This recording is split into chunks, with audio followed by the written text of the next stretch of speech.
and gentlemen, the books is in. The books are in.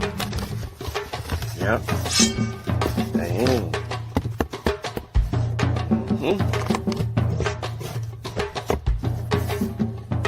They're here.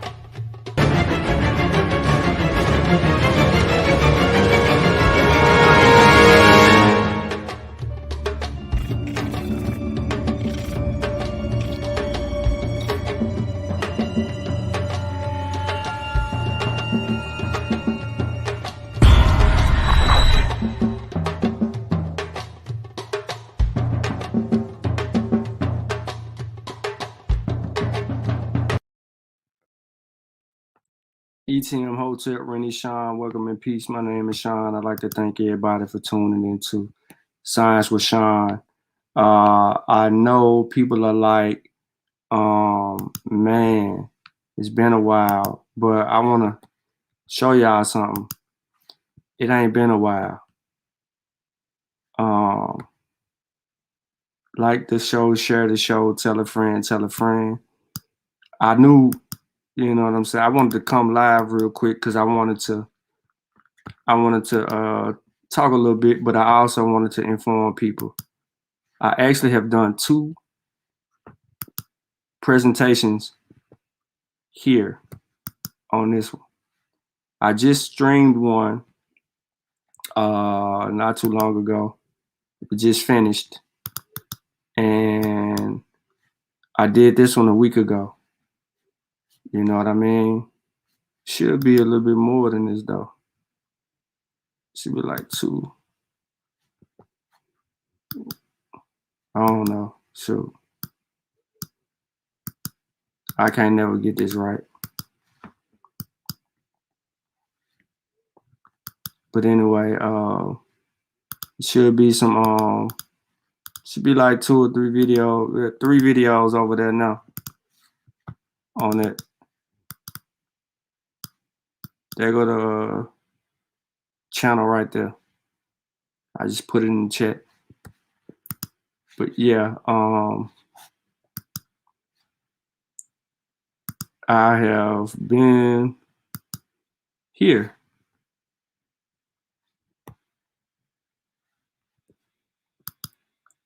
I've been here. And I'm messing with this live so y'all can see it, but I ain't uploading nothing. See? 2 presentations. One's 29 minutes, one's 46 minutes. Yep. Y'all see me messing with this live.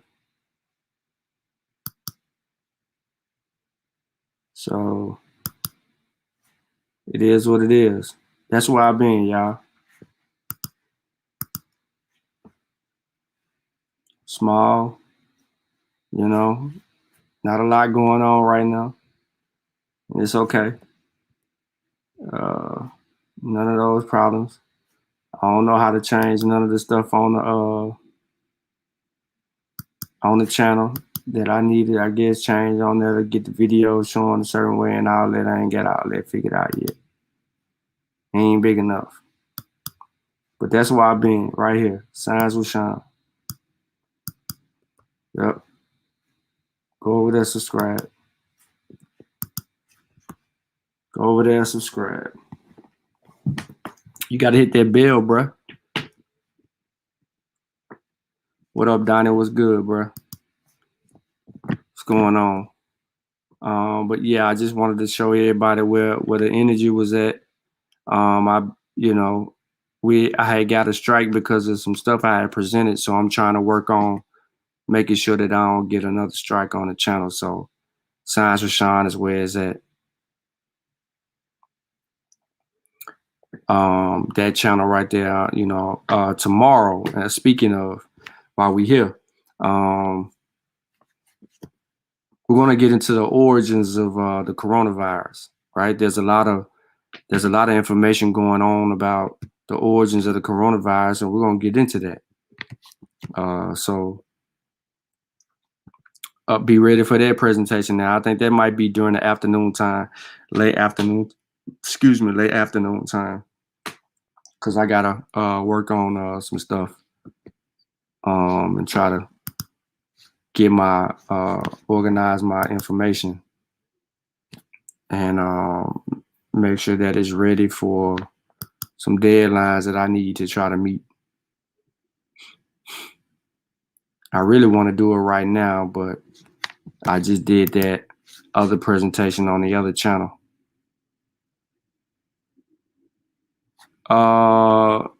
Man, everything is still an investigation, regardless of the situation. Everything. Science don't work the way that people want it to work.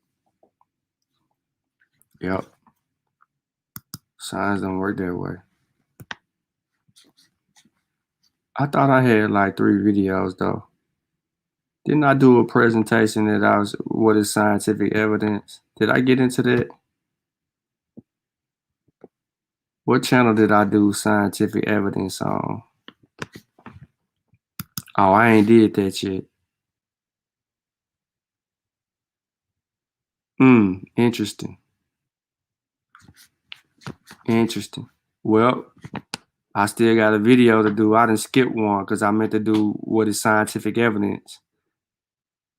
I ain't did that one yet. I mean, I could do it right now, but it's too late. Ain't that many people viewing right now. Yeah, I did what is science. I didn't do yeah, I ain't do this one.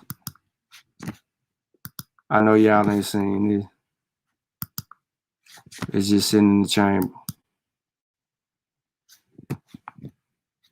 This one right here. Yeah. Y'all ain't seen this one.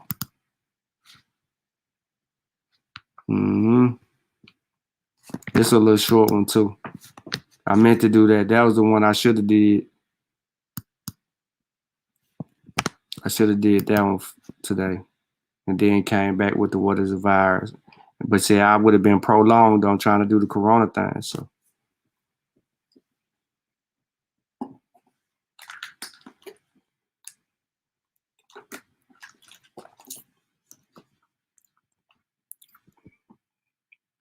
yep. But yeah, man, I just wanted to come live real quick. I didn't know if anybody wanted to hop on and build or talk about viruses or anything like that. If you're not subscribed to Science with Shawn, please subscribe to Science with Shawn, man. We need some support over there on that channel, especially if we're trying to bring literacy. That channel is going to be all lectures. All lectures. Anytime that button go live over there, it's going to be a learning lecture. And then, you know, of course, it'll get a little spicy later on, but I want to try to keep it to where we can just lecture it up.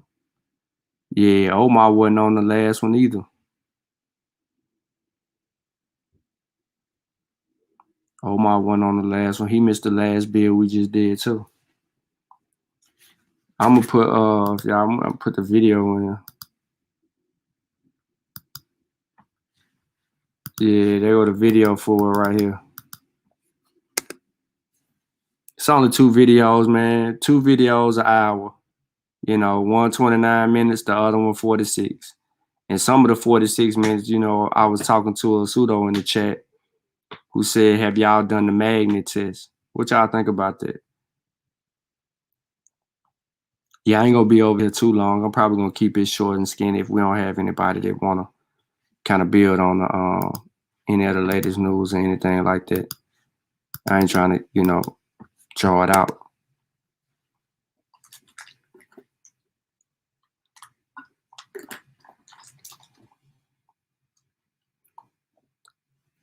I got a deadline for a project. I got 2 deadlines that I got to meet for this month specifically. So once I meet both those deadlines, I can do a lot more talking and I can get back into some reading I want to do. But I really, yeah, dude was over there trying to argue up and down. Let me go on this channel real quick. Let me switch over to the Mossy. I think there's some messages for some people that I might be able to get with. Listen up, I know you're balling, ruling, you're true. Let me see.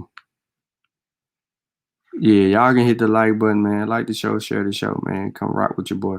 Oh, by the way, man, you know, again, y'all heard me say this last week, but it's the 1 year anniversary for the Monster Warrior Clan. I mean, I said Monster Warrior Clan. For the Spills of the Monster book by Kofi Pasai Research Team. Who's supporting it? Who's supporting it? Which one of y'all got it?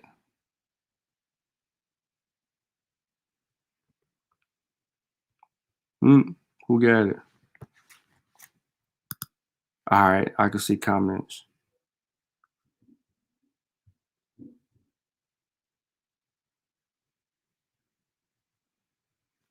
Okay. Let me see.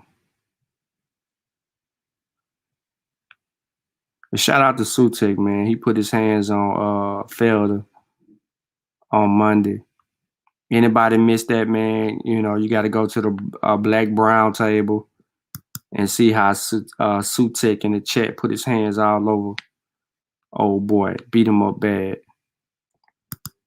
Ben got some comments he been working on. For 55,000 years, there was no other people on the planet but dark-skinned people. Huh? Okay. Your dates are off, and so is your science. You choose to ignore. I was never out. Y'all can't see what I read. Look, peep this, y'all. Peep this. That's right. Who ready for volume 4, man? Jeez. Peep this right here, right here. Look. Check this out. I'm looking at some comments right here, right? Bruh said, for 55,000 years, Victor Minta, there were no other people on the planet but dark-skinned people who would be misnomer black today. Why would the Americas be the only place that had fair skin, aka pale white people? It was no exception. There have been black people in the Americas over 10,000 years. We are not stupid or blind because we reject the name African simply because a few thousand people came over the shores of 300 years ago. It's sad that those claiming Pan-African besmirch, I don't know what the hell he's saying, those that are aware of the people of blah, blah, blah, blah, blah. All right, Ben said, your days are off and your science is. All right, you choose to ignore. I was never stated any dates. You did state dates. You said 55,000 years ago, fool. 10,000 years ago, those are dates. 300 years ago, those are dates. You said you choose to ignore as I never stated any dates. And then being clean them up. 55K years is off, sir. Also, if you're trying to paint an indigenous people black, you should at least start with the oldest fossil record in America at 13,000. Yep. He coming on here telling me what's sad and don't about the SLC gene or the CT migration or the DE migration and mutations. That's what's sad. And then, yeah, he about 175,000. Now, notice this wasn't me leaving this comment. This got to be Kofi or somebody. It wasn't me. I wasn't on it. And then he says, I understand you all know the book, but blah, blah, blah, blah, blah, blah, blah, blah, blah. He don't know. This dude don't look, he don't know.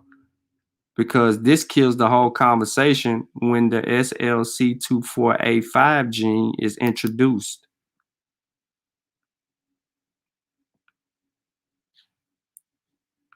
And then being on and wipe him on up with this him. But, you know, whatever. That was on being video with the brother. Fine day. Chief. Y'all make sure y'all go check this presentation out too. It's a good one right here. Yep, it's a good one.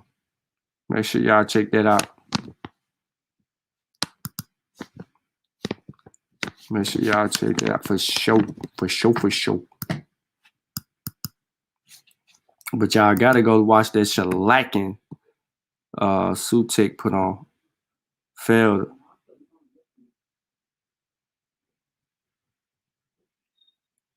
His science is fishing. Boy, y'all crazy. Oh yeah, man. Let's have some fun real quick, man. Y'all don't want to talk to me. I'm gonna give y'all a couple of minutes. Y'all already know, man. Let's go to our favorite place on Facebook and let's check out the social media scientists and see what they talking about in the streets. Y'all already know we gotta go to whose page? Uncle Cat's page. It's the only place where the pseudos hang. So let's go find out who on his page today. All right, here you go. Don't poke the bear. Look, don't poke the bear, y'all. All he talking about is venerating his ancestors, and people ain't calling him Afro-centered. And then, of course, he have a bunch of comments. Always, always. What's good, Donnie? I can't hear you yet. You might be on mute.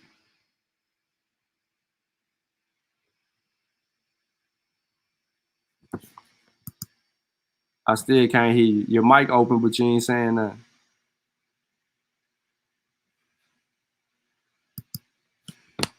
All right, maybe Donnie trying to get his mic right.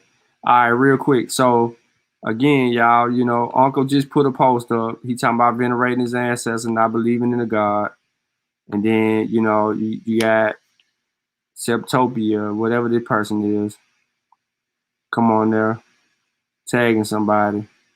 Me and my brother having a nice little one right here. We did. I'm not even gonna get into this one because if y'all don't know who he is right here, like 2 years ago, he was leaving a store out north.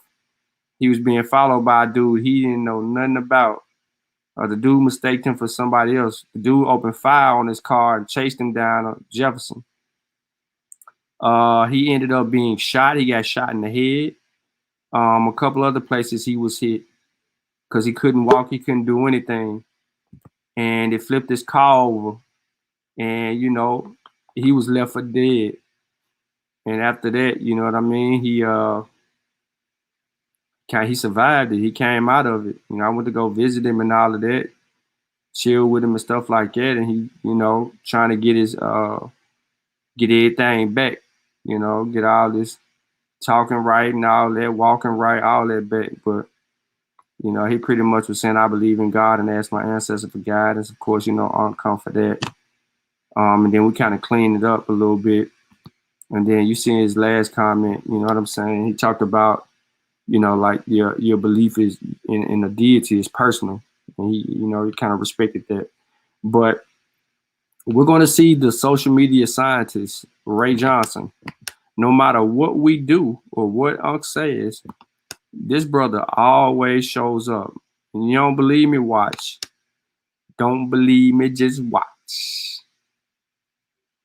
Drexel crazy. This comment Lex. That boy crazy. But he ain't the only one. It's another one on here, I think. This dude here, social media scientist too, historian or whatever. He fake all the way. And look, this man talking about this man. Unc post is about deifying his ancestors. This dude put this post on here. American government always give people death. And this person likes it. And me,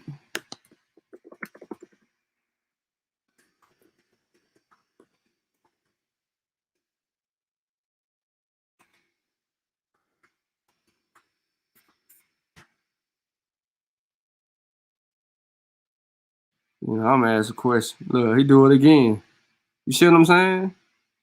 Like these people are crazy. Crazy.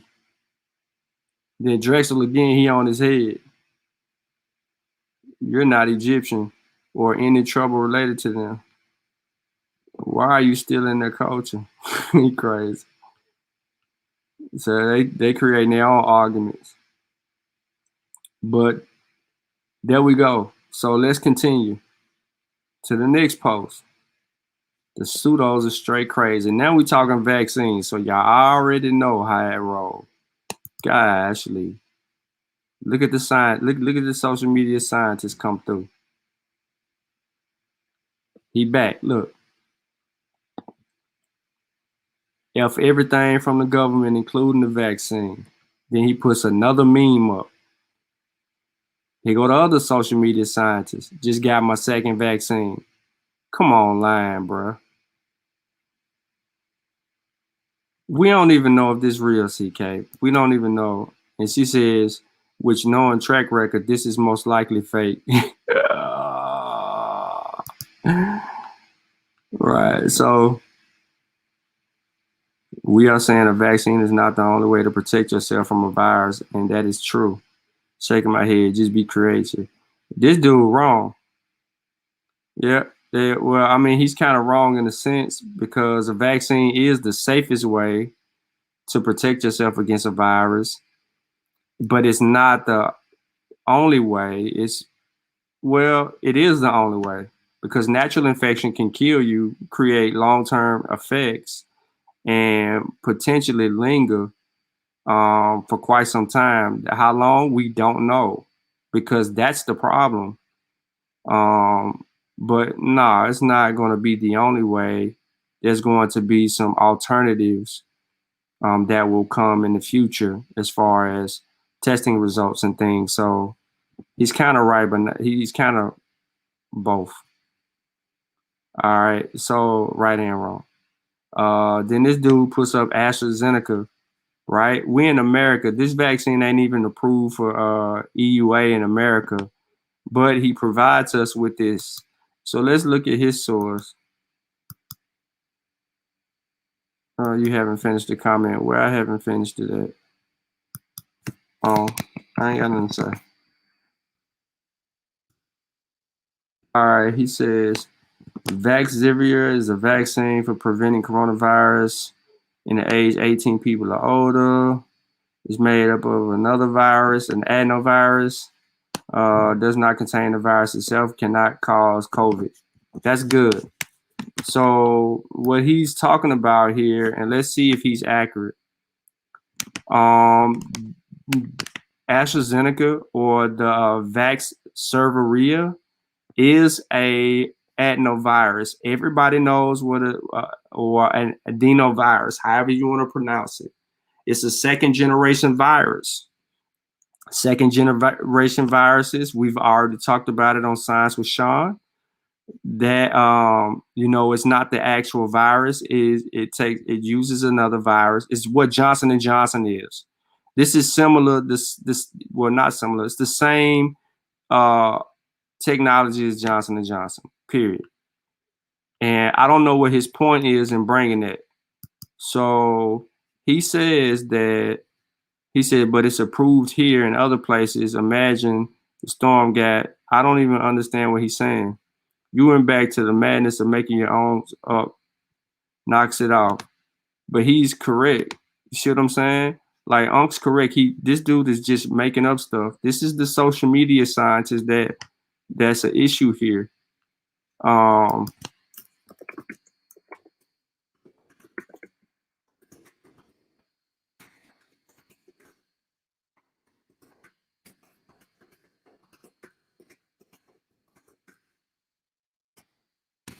Donnie, you back?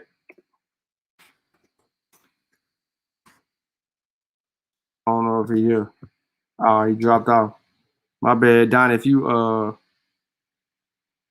nah, it ain't nothing like Zoom. I mean, if you want to come back, bro, come back and we'll get you added. But my bad. But yeah, this dude is very unfamiliar with adenoviruses.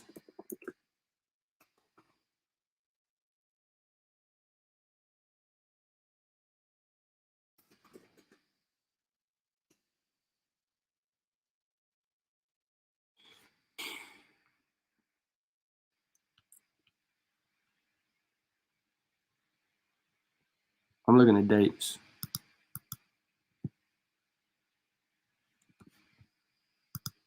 All right, so we all know viral vector vaccines are modified versions of a different virus, the vector, to deliver important instructions to our cells. Remember, these vaccines, these second generation vaccines, guess where they travel to? Your DNA. They got to travel to the DNA. When they get to the DNA, then they got to come back out. Then they got to go to your ribosomes. It's all the steps. It's a longer process. As you can see in this image right here that they actually use, when it goes in, it has to go to your DNA. It works. It's just the old technology. It's what people used to. People complaining about mRNA technology with the viral vector vaccines or the adenovirus vaccines are safe. And they are the old way. Period.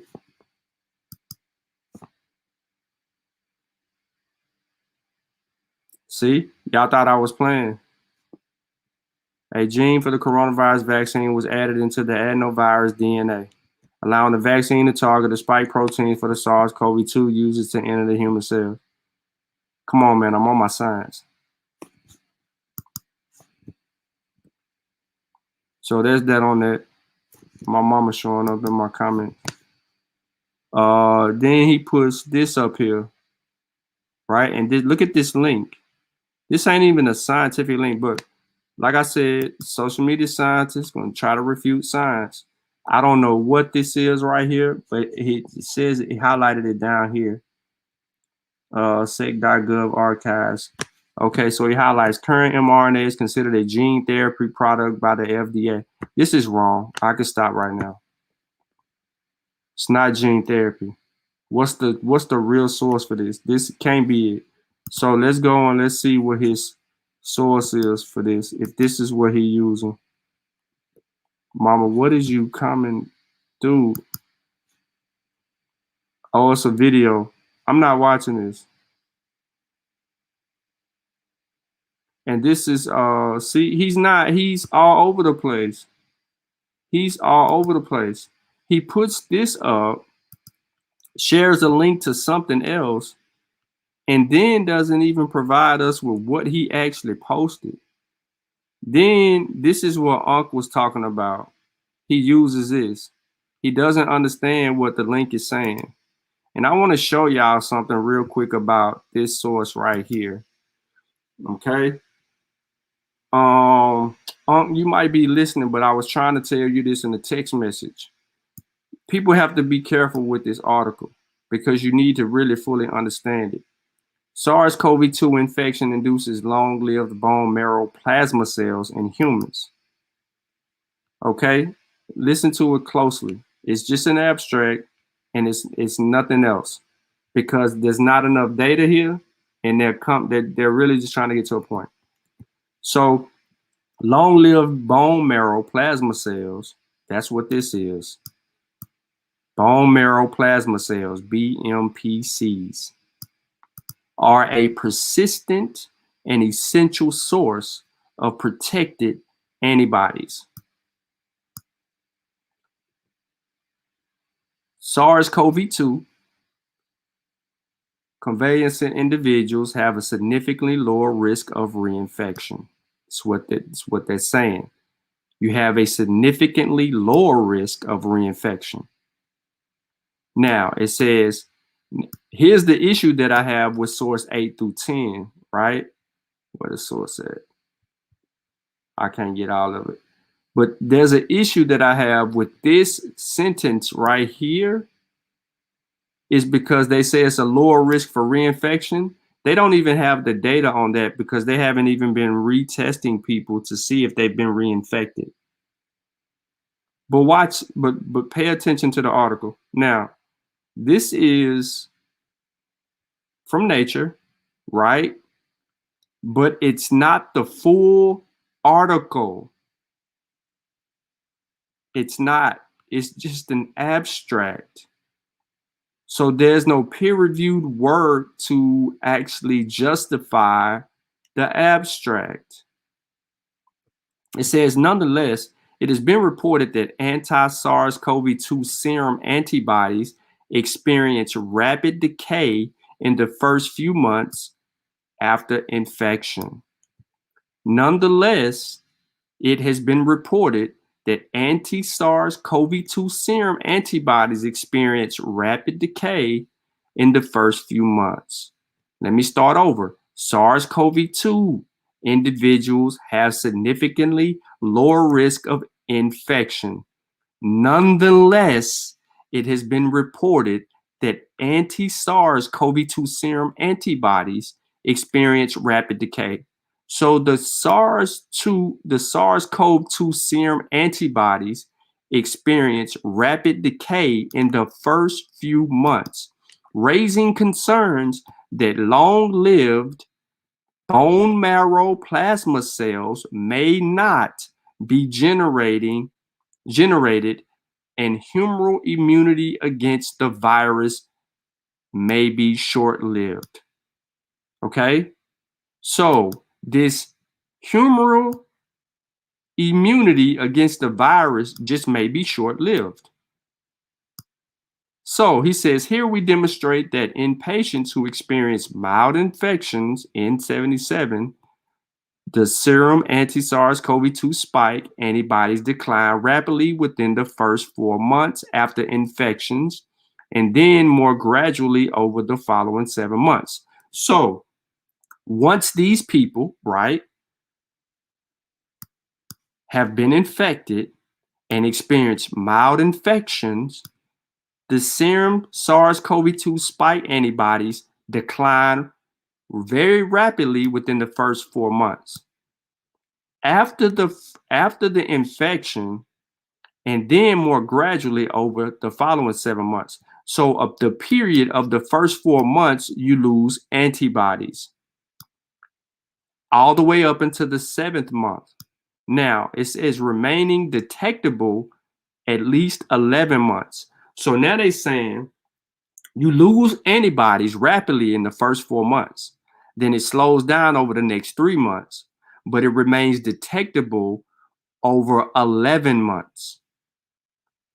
Do y'all follow me?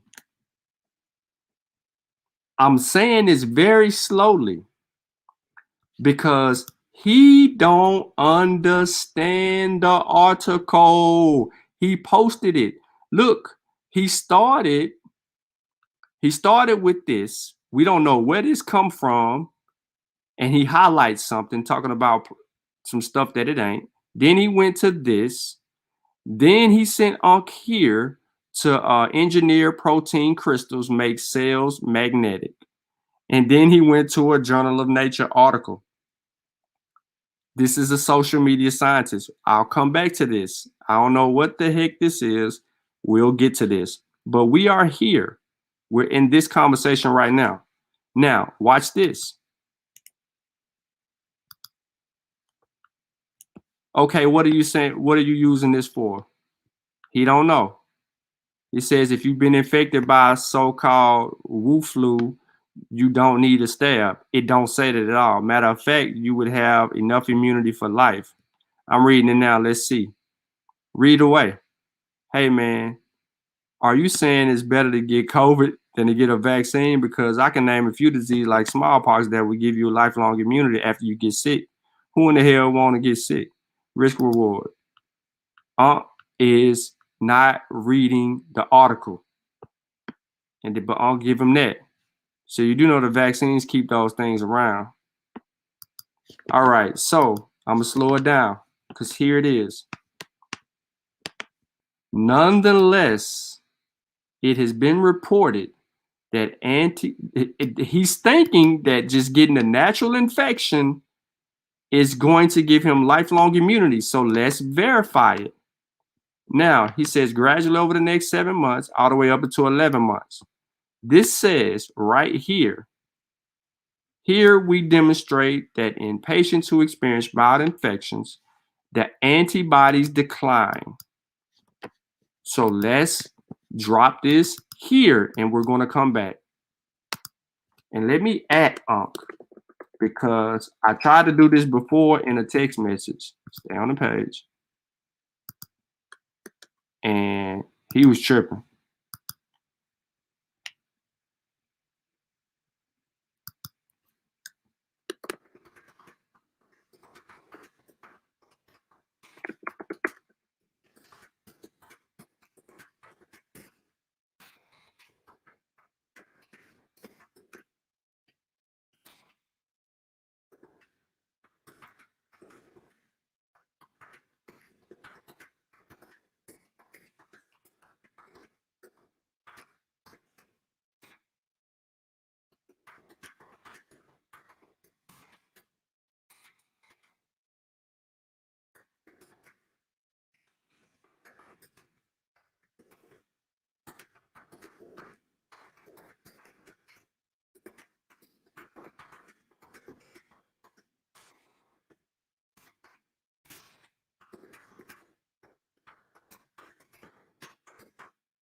All right. So now it continues.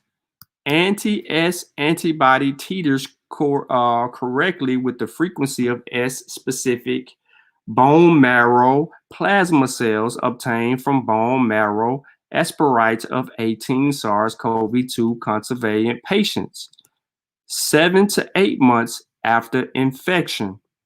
So what it is telling us here is that there's a frequency of recognition that the bone marrow plasma cells obtained from bone marrow aspirates of 18 people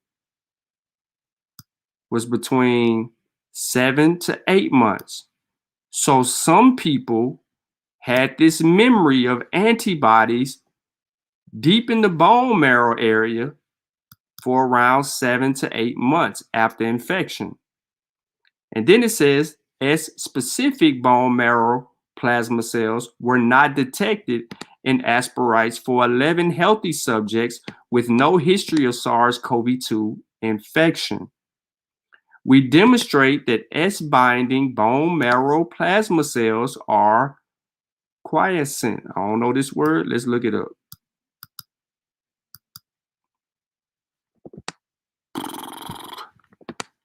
All right. It is in a state of period or inactivity or dormancy. Be more specific. A volcano is in quiescent state, inactive. All right. So we demonstrate that S-binding BMPCSs are non-active, indicating that they are part of a long-lived compartment, consistently circulating resting memory B cells directed against the S protein were detected in the convalescent individuals. Now, overall, we show that SARS-CoV-2 infection induces a robust antigen-specific, long-lived humoral immune response in humans. Now, people, this is what he's banking on. So let's look up what this says specifically. Now, I've already looked up humoral immune response, and we're going to do it live.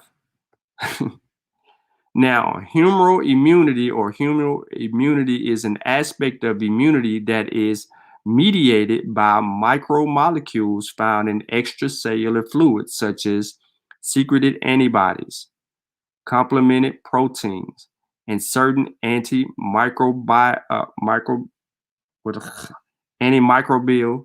peptides. Humoral immunity is named so because it involves substances found in the humors or body fluids. It contrasts with the cell-mediated immunity. Humoral immunity is also referred to as antibody-mediated immunity. Let's go see more. The study of molecular and cellular components that form the immune system, including the function of interaction, is the central science of immunology. The immune system is divided into more primitive innate immune systems or an acquired adaptive immune system in vertebrates, each which contain both humoral or cellular immune elements. Humoral immunity refers to antibody production and coinciding process that accompany it, including Th2 activation and cytokine production, germinal center formation and isotope switching, and affinity maturation and memory cell generation. It also refers to the effector functions of antibodies, which include pathogen and toxin neutralization, classical complement activation, and opposite promotions of phagocytosis and pathogen elimination. All right, so the concept of humoral immunity developed based on analysis of antibacterial activity of the serum components. Buchner's credited in the development of the humoral theory. In 1890, Buchner described alexin as protected substances that existed in the blood serum. Only the bodily fluids are capable of killing microorganisms. He also redefined the complements by Enrich, was shown the soluble components of the innate response that leads to the combination of cellular and humoral immunity. Now, All of that is nonsense to us because it ain't answering this whole. It's not answering. It's not stating what he's saying, right? Because he told Unc here that where you go. He's going to have immunity from life for getting infected with SARS-CoV-2. And that's not what that article says. It gets to the end, it says something about humoral immunity. Now, we read the definition, right? But it's more specific than that. And none of this is talking about lifelong immunity. The key to understanding this is, will it provide lifelong immunity? And there's nothing that we're going to get out of this except for more understanding of the immune system and the innate and adaptive immune system, and what they're trying to say there. But this isn't stating, and I'm looking, it isn't stating anything about lifelong immunity. So we can go back to the post and we can conclude that he don't know what he's talking about.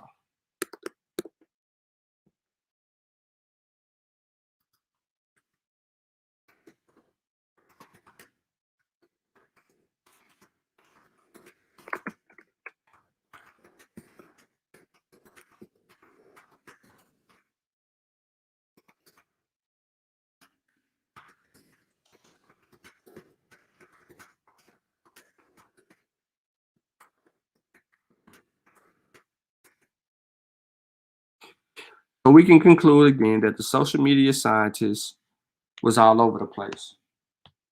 Shout out to everybody that actually joined. I can't see I can see them now. Our 220 Love, you late.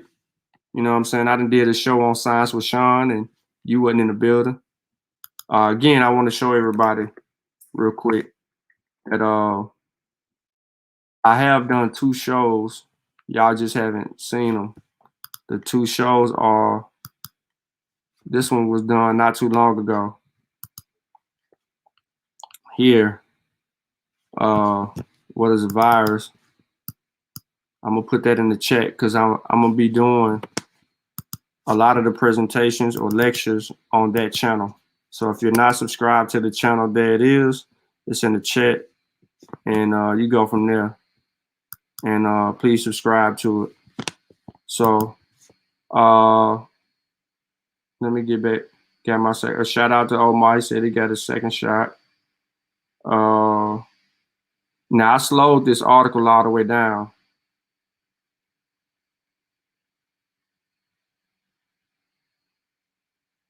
What up, ATL? Donnie, like, come on. So yeah. He says in the article, right? I mean, he says on the post, right? I mean, we're dealing with what people are saying to us. So he says on the post that that's the lick, right? It's supposed to give them lifelong immunity. So reading comprehension is there. So that's why now I posted this in a back chat that we got with Chavis now, and I told everybody to read this slowly because you could easily get yourself confused, misunderstanding what this is actually saying, because this is not saying what he thinks, that they're going to get lifelong immunity. It doesn't say that. It says long-lived humoral immune response in humans. That's that last word, and he's thinking that's long. Look, he sees long-lived. See that? Bone marrow plasma cells. It's all, listen, long-lived bone marrow plasma cells, ladies and gentlemen. And then it tells you, nonetheless, it has been reported that SARS-CoV-2 serum antibodies experience rapid decay in the first few months after infection. So if you get naturally infected within the first few months, right, the antibodies decay. And then they get more specific and say, here we demonstrate in patients who experience mild infections that the serum and the anti-SARS-CoV-2 spike Antibodies decline rapidly in the first 4 months and then more gradually over the following 7 months, but remain detectable at least 11 months after infection. So you're losing antibodies from the natural infection. So reinfection is prominent, but this article also says here in the second sentence that individuals have a significantly lower risk of reinfection, but they don't have the scientific data to confirm that because they haven't been testing for reinfection in people. But they have data, they have reports of reinfection occurring from people who've been naturally infected. So it's just an abstract. So we actually need the full article to dive in and kind of go from there. But that's where we are with that.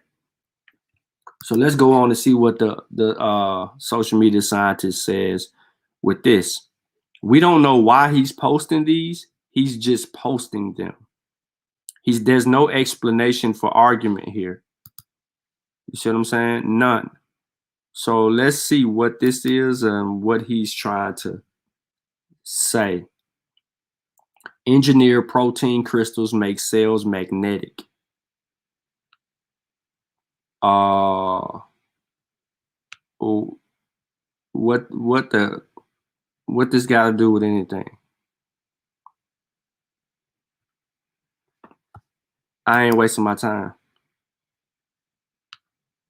So I'm gonna go down here again, and I'm gonna tell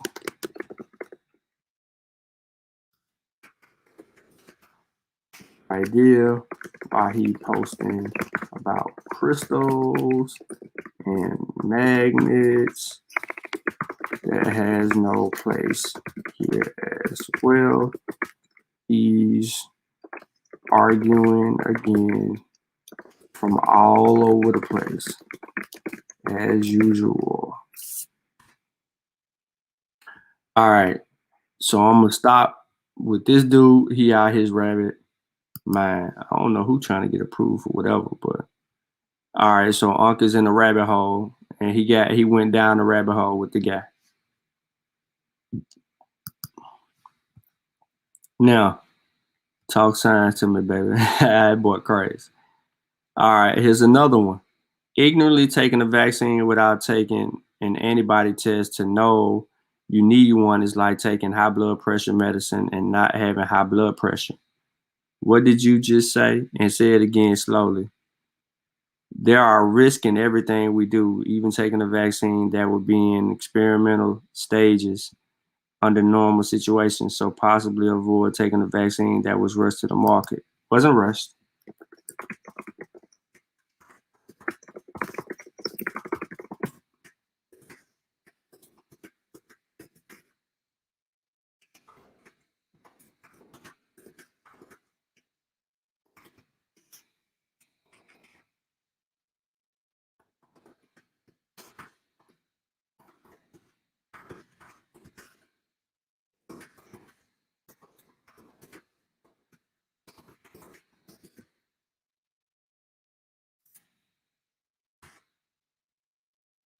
It's another person that doesn't understand anything, but whatever. Let's go ahead.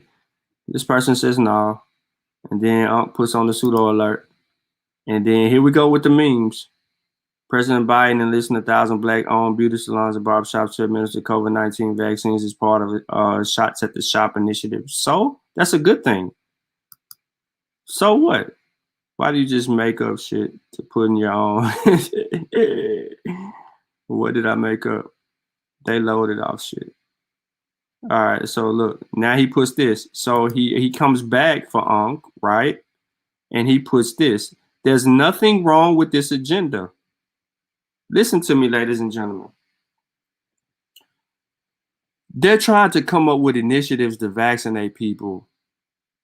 The best way to do that is by informing people in the places where these things are talked about among the people in the barbershops and beauty shops, who get it all wrong. People argue in barbershops and beauty shops. You don't believe me? I can call my barber right now. We were sitting with a Muslim dude. His name is now I don't give his name out. Anyway, the brother was all over the place with the information, misinforming the people that listen. And I'm talking about it's 10, 15 people in the barbershop, and it's a big barbershop. It's 10 or 15 people in the barbershop. And these people that actually have genuine questions is being misinformed. And then here I come strolling in there trying to correct the misinformation every time I come to the barbershop. Or I'm getting a phone call about it. And it's that bad that my barber was like, I got to get out of here because I don't want my people around this misinformation like that. It's something every other day. You feel what I'm saying? So it was bad like that. It got to that point. Even though they were cool and all of that, but it just got to that point. So having an initiative like that to inform the people and help the barbershops Biden gonna pay them people to do that. So there's more resources for them to be able to utilize it. This will get the community into the barbershop as well. Because barbershops are like barbers are like psychologists to some people. Right? You sit in the chair and you tell your barber all the crap you done did all week. If you done had a bad week or if you're going through all kind of issues, your barber help mediate you through all of that and give you the best advice because your barber done went through some stuff too. And then he puts another one from CNN. So it go US Today, CNN, and then he hit you with the Mercury News. Of course, the pseudo gonna come through. Shots at the shop. You see what I'm saying? Like, what's wrong with the initiative?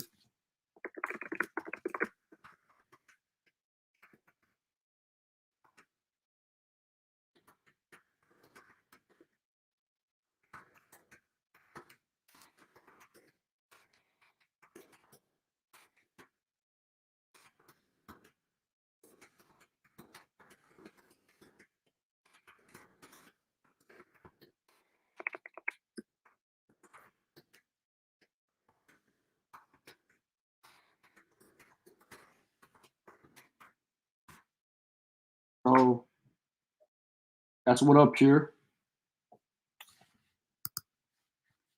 What you mean ain't no volume? My volume high, bro. Think it might be yours.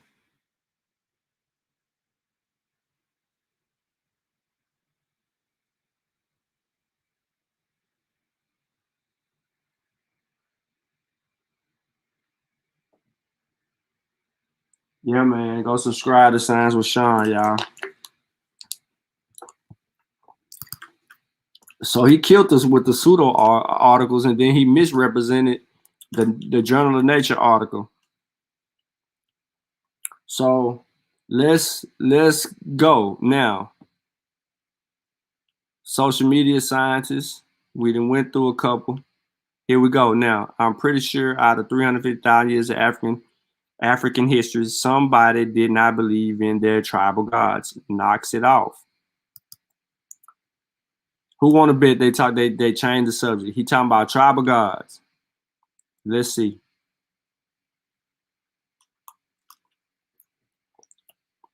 I think I'm on here somewhere.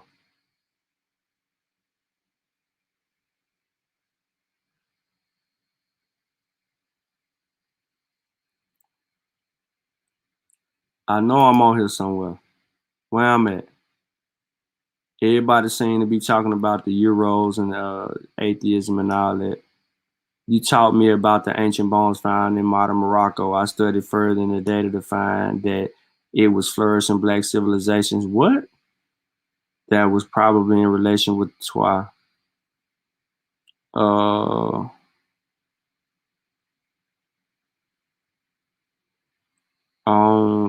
Whatever. So I think here go social media scientist right here. So he tried to come in and call it a logical fallacy. His post is his post, man. It's his position. You gonna call it a fallacy? Yeah, deleted a dude that was on this post, so my comment gone. But there was a dude who came on here and was whatever. Now, let's go to the next post. Why in the hell is it wrong with y'all niggas? Why would I support African-centered atheism with proof that my ancestors were atheists? So he's talking about atheism the last few posts. And you gotta watch this dude too. Look, you're talking about your white ancestors, got you. Looking forward to you, just TV to build. Okay, that's cool. See, he's still on it. Y'all know what's up. 411 comments, yo. 411 comments from who got this kind of time? Let's see if everybody stay on point. There go your boy. Look, nah, bro, you worse for Fauci and Gates. Off the bat. Look, both of them on code. He's an agent. Health authority. See? He's talking about atheism, and this come up. I see you, Charles. I see you in there getting your hands dirty.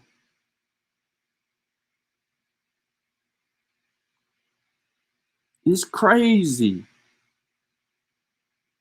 Yo, it's crazy. Look at this fool. Try the magnet challenge. Fork, spoon, knife. That's proof positive. That kills the argument. That kills the argument. We can make stuff stick.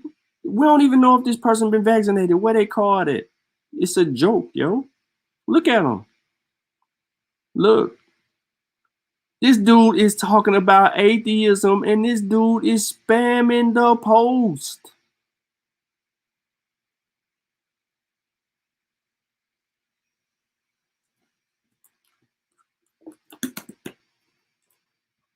Now you want the link. I'm cleaning up your post, and now you want the link. I just spent this whole show cleaning up your mess. 411 comments of these pseudos on your panel, and I gotta clean it up. I gotta address the email that I gotta do all that. This dude right here told me I'm gay, talk crazy about me. This dude right here, all that. He said all kind of craziness. Look, you're in a relationship with Let me fall back off your husband. You a sad case. He called me all this. I just asked him a question. And then what's bad is I make a comment, then he come under my comment. So when he come under my comment talking crazy, I screenshot where he tried to request me. Well, I ain't show the request as a friend, but he called me and then called me a weirdo. I never responded. You know what I'm saying? He another pseudo sophisticate. He talking hell, look, gay and in a relationship. He said all that. Chief X like one of these comments too. This dude hardening his own comments. Let me show you. Chief X on here. Think I'm lying. Variant Xavier. Pseudo sophisticate protector. I ain't gotta make nothing up. Bomb on his ass too. Look, I'm an observer that is of now. You see what I'm saying? Like, I'm talking about his atheism. Some people on code, I mean, some people, you know, they riding it out, but other people, they all over the place. And for the record, I'm finna let this Negro unk in. And then I'm gonna have to clean this mess up again. There you go. What you mean cleaning my mess? I don't put no messy posters out. These niggas dives in. Nah, man. Listen, the dude on your post that you talking about, this dude trying to use the article, the Nature article, to argue about lifelong immunity, did not read the article. I know he didn't, Shawn. Understand the article. And what I was trying to tell you is that it's talking about immunity waivers in the first 4 months. The antibodies. fast. It says it in the article. I'm And trying then to figure out what you saying. What you saying, Shawn? okay, so How you clean up my shit? You ain't clean up my shit. no, because you told him you was reading it and you never came back to him. Cause nigga, I got more to do than find them half nuts about to catch COVID at any moment in their life. Okay. Well, it didn't take long. Yeah, but I ain't got time, yo. I got 400 comments to address, yo. You tripping? Look, all right, all right. Yo. I'm So trying to finish the forward, yo. Stop it. I cannot be writing on Facebook all day. You're right. So okay, all right. So look, keep this. Mm-hmm. Keep this. Keep this. All right. So it says here, long-lived bone marrow plasma cells. That's what BMPCs are. Mm-hmm. It's an essential source for protective antibodies. Mm-hmm. All right. So SARS-CoV-2 conservation individuals have a significantly low risk of reinfection, even though they ain't even tested for reinfection. In all human beings, they're saying it's a low risk. I don't know how you come to that conclusion. Now, nonetheless, it has been reported that anti-SARS-CoV-2 serum antibodies experience, here go your word, rapid decay in the first few months after infection, raising concerns that long-lived bone marrow plasma cells may not be generated and humoral immunity against this virus may be short-lived. It's over right there, Unc. What he thought would give him long life immunity turns out to be it may not be generating a humoral immunity against the virus, it may be short-lived. It says here we demonstrate in patients who experience mild infections, serum anti-SARS-CoV-2 spike antibodies, listen to me, decline rapidly in the first 4 months.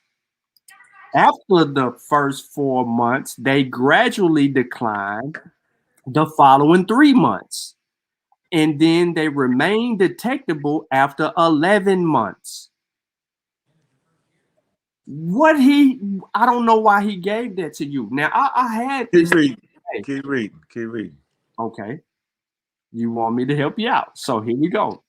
Now, anti-S antibody titers correlated with the frequency of S-specific BMPCs obtained from bone marrow aspirates of 18 SARS-CoV patients 7 to 8 months after infection.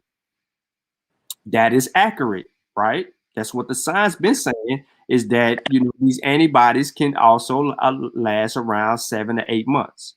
Okay. Now it says S-specific BMPCs were not detected in 11 healthy subjects with no history of SARS-CoV-2. All right. Now we demonstrate that S-binding BMPCs are quiescent, indicating that they are part of a long-lived compartment. Consistently circulating, restoring memory B cells directed against the S protein were detected in the conservation individuals. Overall, we show that SARS-CoV-2 infection induces a robust antigen-specific, long-lived humoral immune response in humans. He misunderstands the article.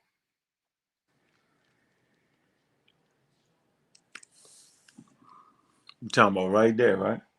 Mm-hmm. Because that's what he banking on.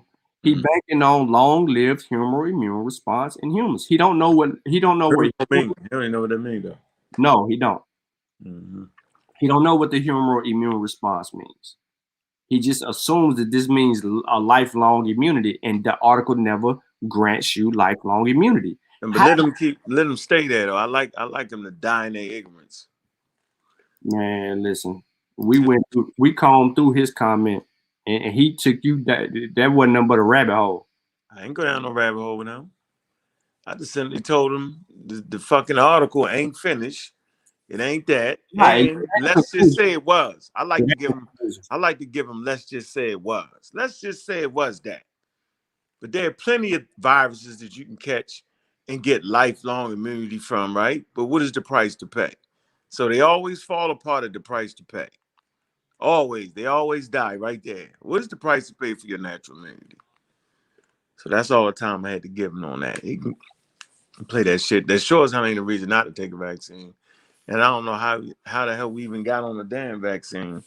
I think my comment was straight to the damn point. And so I get a whole bunch of everybody diving through that. And this is, I'm gonna tell you what I'm really tired of. I'm tired of people with that. Let me see what I want to call this. We call it the oh man, what is that shit, man? Everybody trying to do. Oh man, damn, I can't even think of it right now, yo. But the whole world. Just fell off, y'all. I mean, he's still here, but he might have got a phone call or something.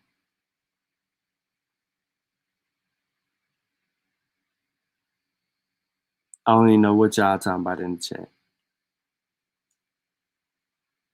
That Mongo, there's no alternative. There will never be an alternative. They just tried to use a scientific article to argue with Unc. And when he realized that he just offered there, then it'll go on from there. So until Unc pop back up in here, I'm gonna get back to cleaning up his post since I got time today. All right, so here go another one. And y'all all should know who Michael Scott is. See? Social media scientist is back. Time longer than rope. And then the other one called it's consistent. Unc, I don't even know why you got this dude on there. You hear me, yo? Yeah, we hear you now. You hear me? Yeah, we hear you now. You. Yes. Yes, Unc. We hear you, Unc. All right, this dude then. Well, when he come back. Anyway. So this dude, Cedric, is consistently always calling Unc an agent. And then this dude is crazy as all get out too. I had a conversation with him on another post. It was kind of crazy. Go ahead, Unc. You hear me now? Yeah, man. I said yeah like 5 times, but you couldn't hear it. Yeah, I couldn't hear you, man. It's the damn fucking crazy ass stream, y'all, man. Yeah, let me tell you what everybody's doing, right? When I say okay, I'm an African-centered atheist, so I'm a Black African American atheist, right? Yeah, explain that. So I think where everybody's falling apart at is what they do is it's called an argument from antiquity, right? Appeal to antiquity. So in this community, this is what absolutely kills us dead. Because you think because our ancestors, watch this, used herbs that some kind of way that gives you an advantage over what we're doing today and what we're talking about when we talking about vaccines. You think that the ways of old is better than the ways of new. It could be, but it doesn't mean it is. Because our ancestors could have used herbs on certain conditions and been wrong for 150,000 years. I'm going to say it again. Our ancestors could have used herbs on a certain problem we had and could have been wrong for 150,000 years. It doesn't mean because our ancestors used it, it doesn't mean they was right. Right? And so they all try to use this argument from antiquity as if it means something. No, it actually shows your maturity level and where you at as far as thinking, and that you will not be able to compete on the world stage with what you call your enemy, because he already understands all this. He understands this in science-based medicine. He understands this in every aspect. So just because I say I'm an atheist or African-centered atheist, really celebrate my blackness. I want to let you know that I put my blackness first, meaning that I enjoy being an African American. I enjoy being a Black African American. I enjoy my experience on planet Earth having a Black family. That's what I'm really saying. What I'm saying is that I don't allow other people, Chinese, European, Russian, yeah, I'm saying, to control my narrative. Even within me not believing in gods or any gods, right? I feel like that I should be able to understand the concept of there not being a God without other cultures controlling that. That I should be able to create a culture, an idea, and a concept that's fit for our people. I don't need people telling me what my ancestors wasn't. As if y'all had some type of litmus test to test all our ancestors to see what they believe and what they don't believe.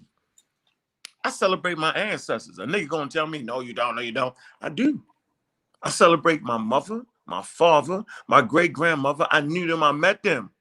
They my ancestors. I celebrate them on a daily basis, regardless of what y'all Negropeans think. So I'm not beholden to what you think our ancestors did. Most y'all niggas don't read none of the books. You ain't reading none of the Mossy books. You ain't reading none of Kofi Pasi research books. You're not reading them damn books. So you don't know what the hell our ancestors did. Not to mention, you don't even know what's important to hunter-gatherer cultures. How do you know? I'm gonna tell you right now. What was most important to hunter-gatherer culture was their goddamn food. Mm-hmm. Simple, no matter what y'all niggas say. Y'all just ignorant. So I just appease y'all with a little drop here, a little drop there, and I sit back and I watch the ignorance come out of everybody so I know what I need to teach on. Because I really love y'all. You feel me? I like to hear you say, our ancestors wasn't atheists. So what? What does that mean? I like what the only reason y'all don't want to be an atheist or think there's something wrong with it because somebody told you was the most spiritual and the most religious without even giving a definition for it. Y'all fell for it, hook, line, and sinker. What was the definition they was giving you when they said you was the most spiritual? You don't even know. You don't even know what spirituality is. You don't even know that the Christian church actually used that word. You don't know none of these things. But you talk that talk and talk that talk. There are tribes in Africa, all they do is just honor their ancestors. They don't even have no gods and no deities. But y'all refuse to see that. So I refuse to allow another human being, another person, white, black, green, purple, Japanese, Chinese, to define me, who and what I am. Simple as that. Y'all ignorant. And it shows that because you run around fighting an invisible enemy that you absolutely have nothing for. You're fighting an invisible enemy that our ancestors, since we want to talk the ancestor shit, our ancestors recognized, at least in the 1700s, before they was kidnapped to Africa, let's add that in there, they realized that the herbs wasn't working against the virus. And see, we clearly know they understood that the herbs wasn't working against the virus because they brought in the idea, fight the virus with the virus. That's their idea, man. They ain't had to be around white person, Chinese person, Hindu, Indian, Japan. They had to be around none of them to realize that the damn herbs wasn't working. So let's try this. Let's try the pathogen. Let's fight the pathogen with the pathogen. This is an African idea that was brought to the Americas. We've been saying this shit. Shawn did the actual first presentation on fighting the virus with the virus. You know, take a little bit of the pus from a sick, infected person, take a little bit of that, right? And put it in a cut and let your immunity work, let your immune system work, stimulate your immune system. See, so I don't listen to y'all because if I did, I'd be just like y'all. And I don't want to be like y'all. I want to be a little bit better. So I'm not knocking you for your ignorance. I'm knocking you for wanting to really learn. I already know what you're going through. It's a mental condition there. You caught up in the sky daddy, right? See, human beings are actually, they're hardwired, right? Babies are hardwired to listen to language, to understand language early on. They hardwired for that because babies can't feed themselves. Simple as that, right? So they're hardwired to be able to recognize their mother, right? So they can get fed, to latch on to that. To recognize patterns. We call this patternicity. That's why when humans look in the clouds, they see all kind of goddamn representations. It ain't there. Cows, dogs, fire trucks, baseball players, bats. You see pyramids on Mars. It's called patternicity. We're wired for that. So when you lock eyes with your mama, You know what I'm saying? You learn the pattern of her face, right? And you gravitate towards that. That's why when you meet other human beings, you meet them, and then you'll recognize their face again. Patternicity, hardwired. But guess what? Religion hijacks that. It actually hijacks that. So you're looking for a super mother and a super father. You know, when times get bad in your life, you reach out for that super mother or that sky daddy. Because we from the age of 0, we've been hardwired to reach out for that. And that's what religion does for you. It actually quote unquote fulfills that part of you needing your damn mother. But guess what? I'm good. See, I ain't gotta do that. So I'm not mad at y'all about none of that. But let's deal with this information that y'all still not. Shout out to Doggy Diamond. I talked to him today. He got coronavirus. Now, to his credit, he allowed me and Shawn to come on his show. Yep. And he got thousands of pseudos that follow him. They was cussing us out in the chat room. Oh, y'all that boo, boo, boo, boo, boo, boo, boo. But see, Doggy, yo, regardless of what he think, he said he ain't made his mind up on the vaccine, right? He don't know. At least he was man enough to say that. So I wanted to call him and make sure he was all right. Shout out to Doggy Diamond for allowing real information on your channel, because a lot of Negro pants wouldn't do it. They so caught up in what they believe and what they think they know, and they little experiments, right, that they would never bring us on. So I want to make sure the brother all right. Now people trying to turn on him, talking about he's with the Illuminati because you know the corona ain't real. Like, really? Y'all niggas is sick. Doing them like that? Huh? They doing them like that? Yeah. He said he's just blocking niggas to do that, man. That brother's sick, man. Yeah. It's just, I mean, it's I mean, it ain't transmitting to where he got to be hospitalized, is it? not good. He just said he had the fever and all that, man. So he good. But this is what I'm gonna tell y'all. While all y'all slicker than slick, for all y'all to try to say the vaccine is an experiment, let me tell you something. The vaccine is not an experiment.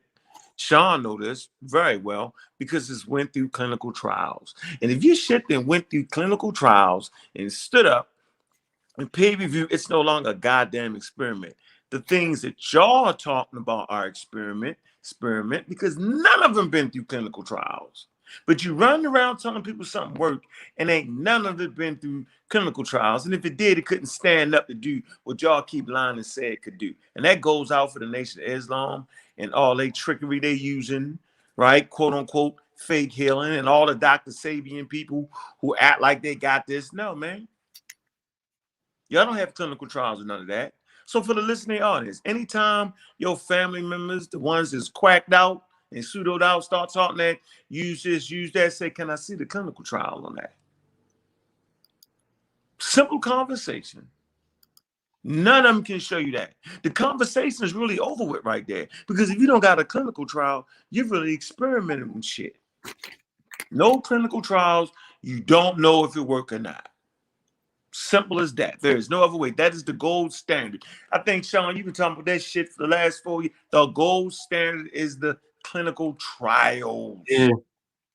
When we was on Polite here, we were talking about that lab work.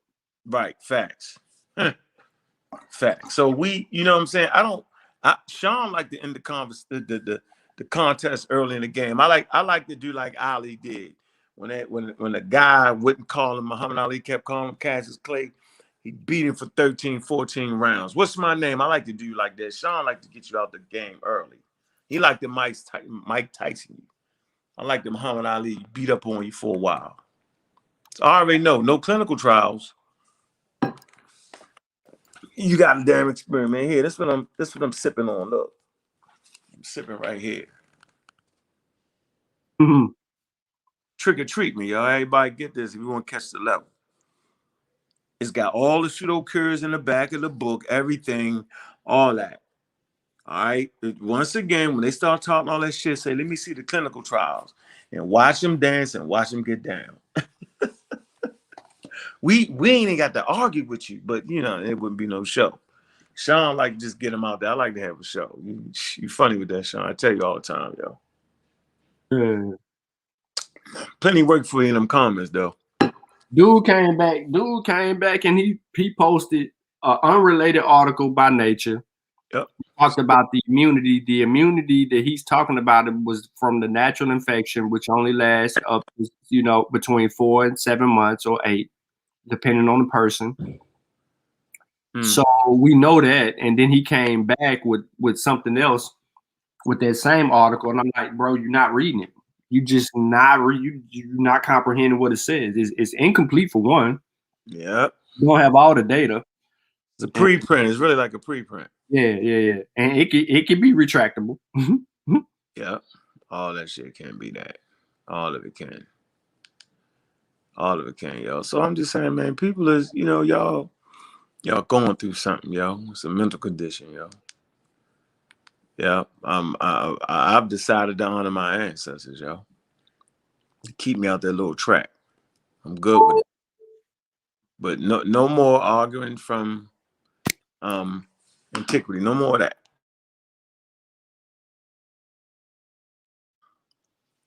Yeah. I'm doing that.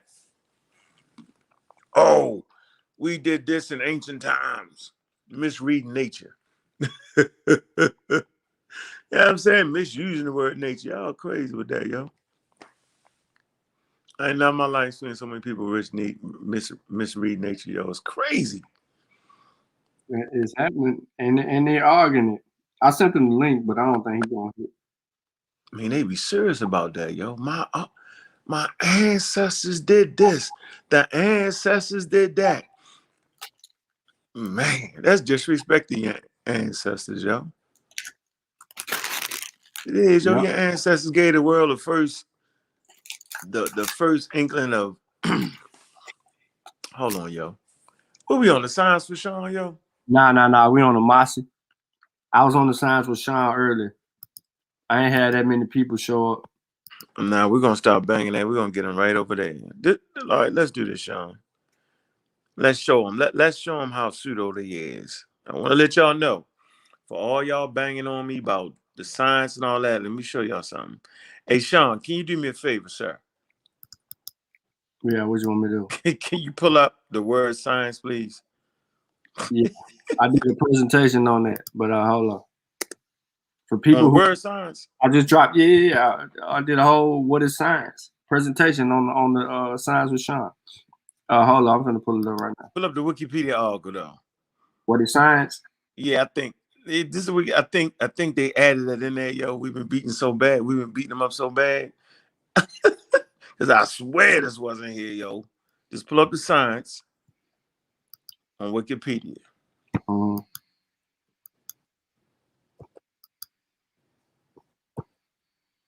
I put the link to the science with Shawn in the chat for the people.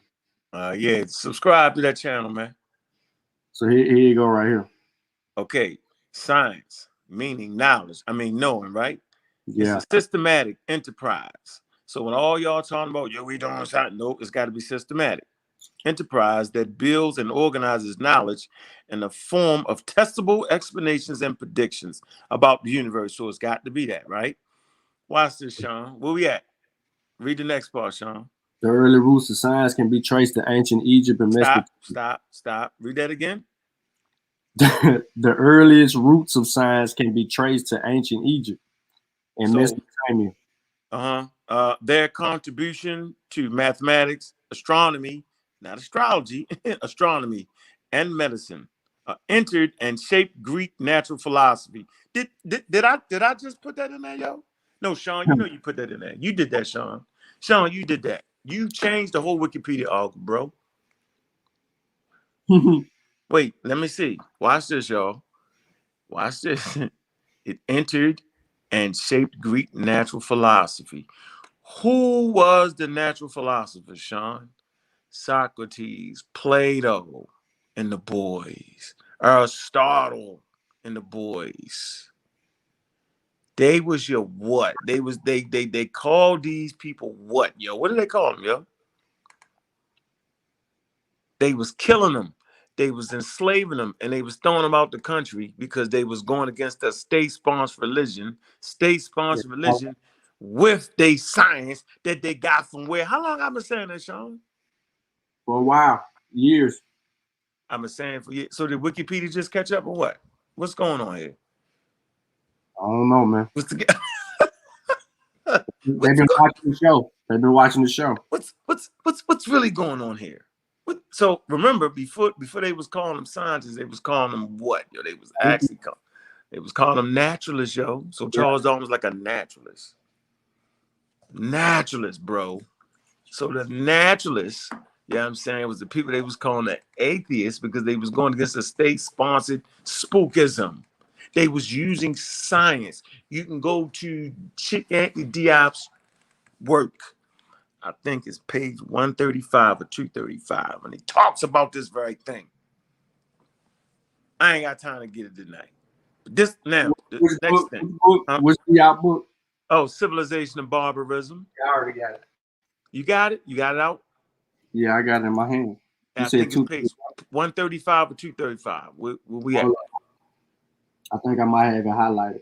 All right. It ain't 135 is Revelations in History, Causes and Conditions for Success and Failure. Nope, that ain't it. Yeah. You highlighted that already? Let me see. Check. 235 is Mathematical Equations. 236, you talk about the Papyrus Moscow. It might be in there because he talked about how they was bringing in Egyptian science. It's in part 4.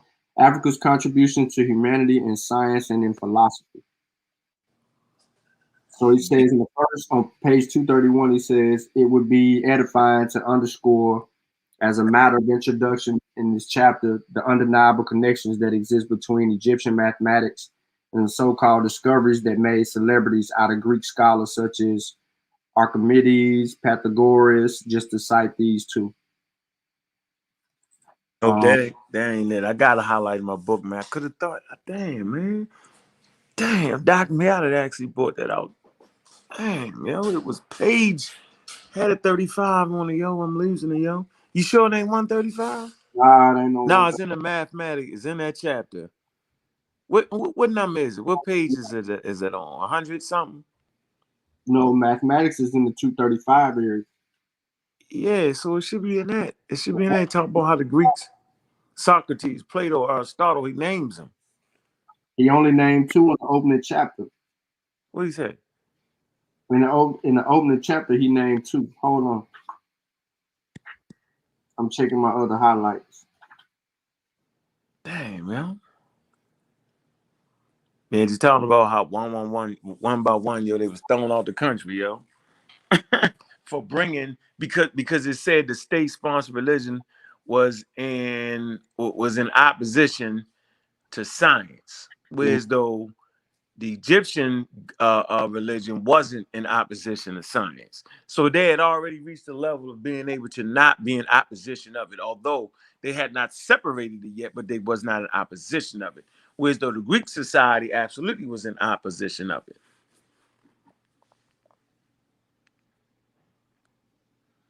Dropping them dimes a day for y'all, yo. The roots of science can be traced to ancient Egypt, and it says, and Mesopotamia around 3000 to 1200 BCE. The contribution to mathematics, astronomy, and medicine entered and shaped Greek natural philosophy. What page you on? No, I was reading the article.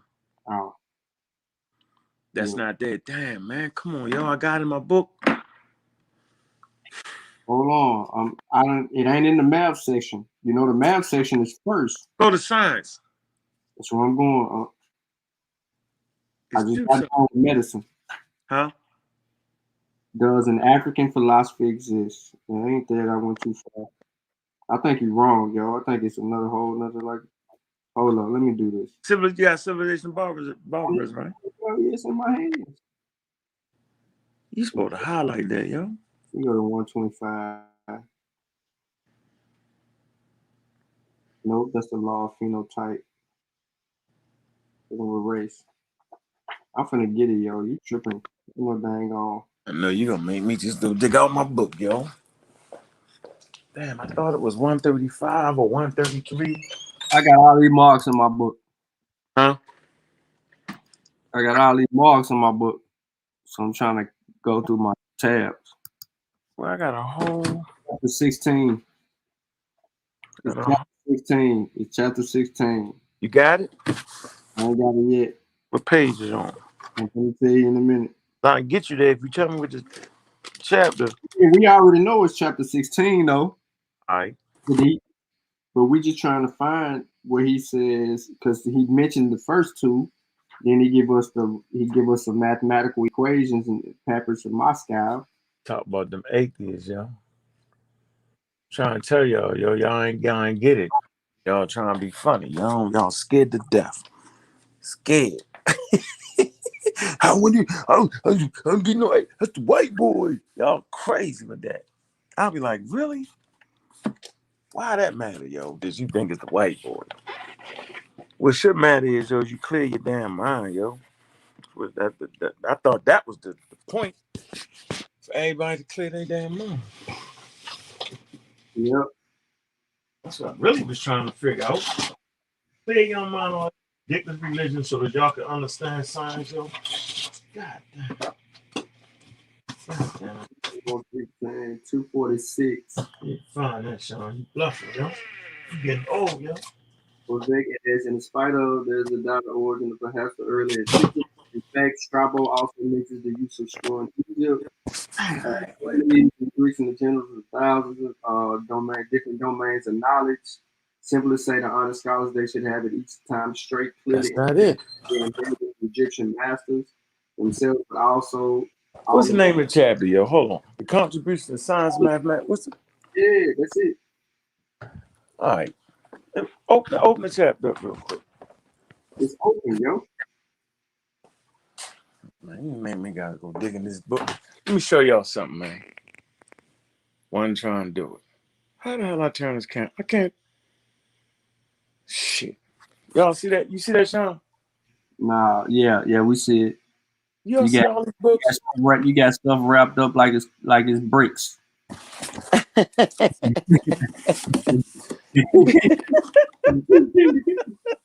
Something wrong with you, yo. That's the first thing I say. Oh, that's funny as a motherfucker, yo.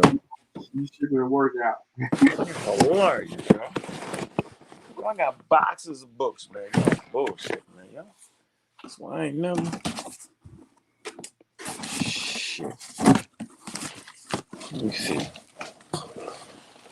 Dang, really, man. Man, I don't see him mention. He's still in the math, yo. He ain't mentioned. He ain't look. What? Other scholars also lost conjectures trying to find again the Egyptian methods. All scholars in the struggle to demonstrate, blah, blah, blah, blah, blah. He on his own shit. Oh, man. What did it say? You hear me? There is nothing of the sort of statements unanimously for the pen of the greatness. The Greek scholars, philosophers, and writers glorify the theoretical science of the Egyptians. A fact all the more important because the Greek scholars are contemporaries of the ancient Egyptians. One might expect the Greeks, who had just succeeded the Persians on the throne of Egypt, through try to misrepresent the facts and fundamental point of the origin of theoretical science, and particularly mathematics. The idea cannot occur to them because their emergence was too recent and the reputation of Egyptian science too ancient. Now, the barbarian had broken through the doors of a sanctuary and conquered and wielded the force to teach a young nation. The Greek, in particular, the Greek miracle began the consequences of Egypt in the foreign rule. They don't say it right there. And he's talking about the rhyme mathematical problems. No, you look, it ain't gonna be that. According to Herodotus, the Egyptians' exclusive inventories of geometry. Yeah, I know he ain't talking. I know he ain't saying anything. I'm still on the math. I know he ain't saying it in the math. No.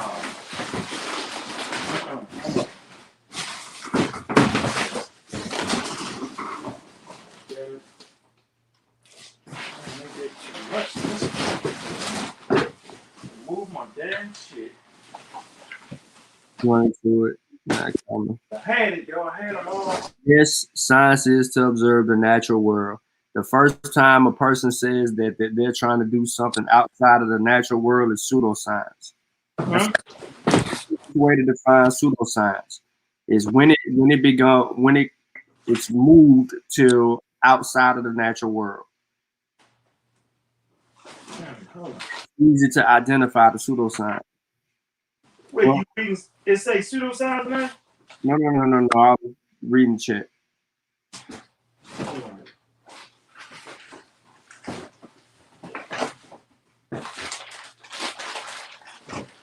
What that thick pop banger? Shit, yo. Got pop. You ain't gonna find it when you're looking for it. You're gonna find it when it's done. Man, I had it. You know me, yo. I had it where I could grab it, right? I know I always need it. It's just certain books that we keep that's still relevant. You know what I'm saying, yo? Well, it ain't under astronomy. Nah. If I could see the damn book, I could get the page. Hold on, I got that. Hold on. That. Theophile Banger. He talk about how the Greeks talk about how the Egyptians was renowned for medicine. And I'm on medicine right now. I'm back to medicine. Yeah.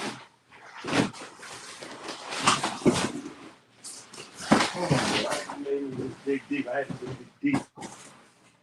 Shit. I'm in chemistry now. Huh? I'm in chemistry. Chemistry. I'm in architecture. Chemistry. Aesthetics. Huh? I'm in aesthetics. I said in aesthetics.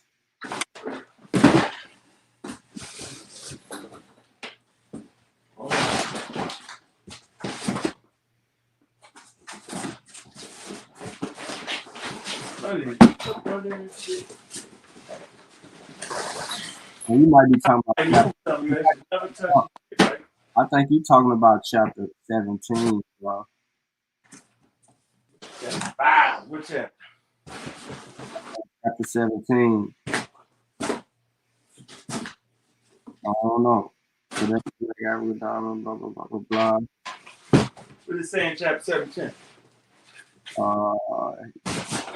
Does an African philosophy exist? One more box. Let me see. You just piled up stuff on top of it. You ain't finna find it. Nah, it wasn't even that, yo. Because I know. Okay, did you know Plato? Oh, because he talked about Plato in that chapter. From above, it follows the Africans to the Greeks. Okay, by referring to indicated pages, finds out the remains. The Greeks who initiated the appropriate entry in the Catholic calendar. From the above, it follows. It's got context in the back of the book. Type Plato name. Numerous counters, chance of clarity. I just want to find the damn book. That'd be nice. Okay.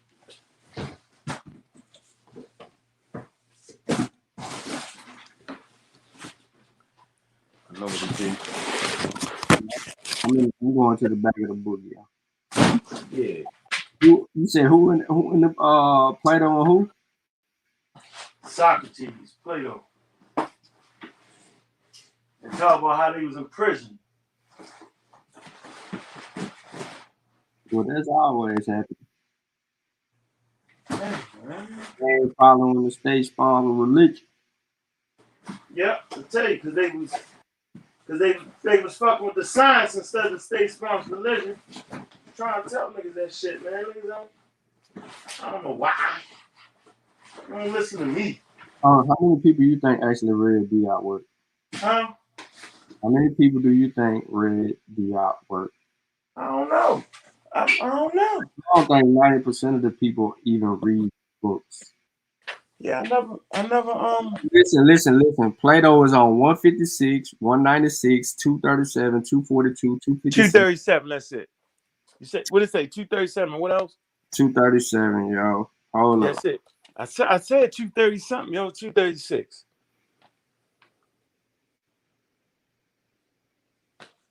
Watch. Furthermore, Those Exodus and Plato were former pupils of the Egyptians. 2 years, blah, blah, blah, attributed to Plato. It ain't 237. 236. It ain't 236. It's 156, 196. We go to 156. Let me see. Shit. Aristotle, Plato, the family of Pisistratus, the tyrant of Athens, etc. The moral license of Spartan women was legendary until he was Nope. Nope. yada yada yada. It's in 230 something, I'm telling you. This I'm sure. Dang. 242. Nope. Are you gonna say no? You don't Because I even know. know there's a 230 something. Just look for the name Plato. Greek tradition. I am Greek tradition of plagiarism that went back to Thales, Pythagoras, Plato, Exodus, Onipatides, Aristotle, which testimonies of Herodotus and Diodorus of Sicily reveal as a part. That was 242, 257. Y'all got me going deep into my library now, yo. An Egyptian priest told Diodorus of Sicily that all the so-called discoveries that made Greek scholars famous had been taught to them in Egypt. They called on and went back to their country. Plato and Socrates and learned the God thought was math, blah blah blah, astronomy. Mm-hmm. Aristotle, who greatly profited from the plundering of the libraries of the temples, theoretically explained the phrases surveying Whatever, nigga. I ain't dig deep. I got Egyptian. it. Got it, no. You got it. Uh-huh. Books everywhere, yo. Idea of empirical Egyptian sciences, conviction, and ideologies. Dang. Look at this, yo. I got booked up. Let me go to 357. Look, yo, you see all them books? Look. Yeah, I see. That's all over. I'm booked out. Yo, I can't even get out the house, yo. Okay. Damn. The more gonna be 357 watts. No. Yeah. No. No.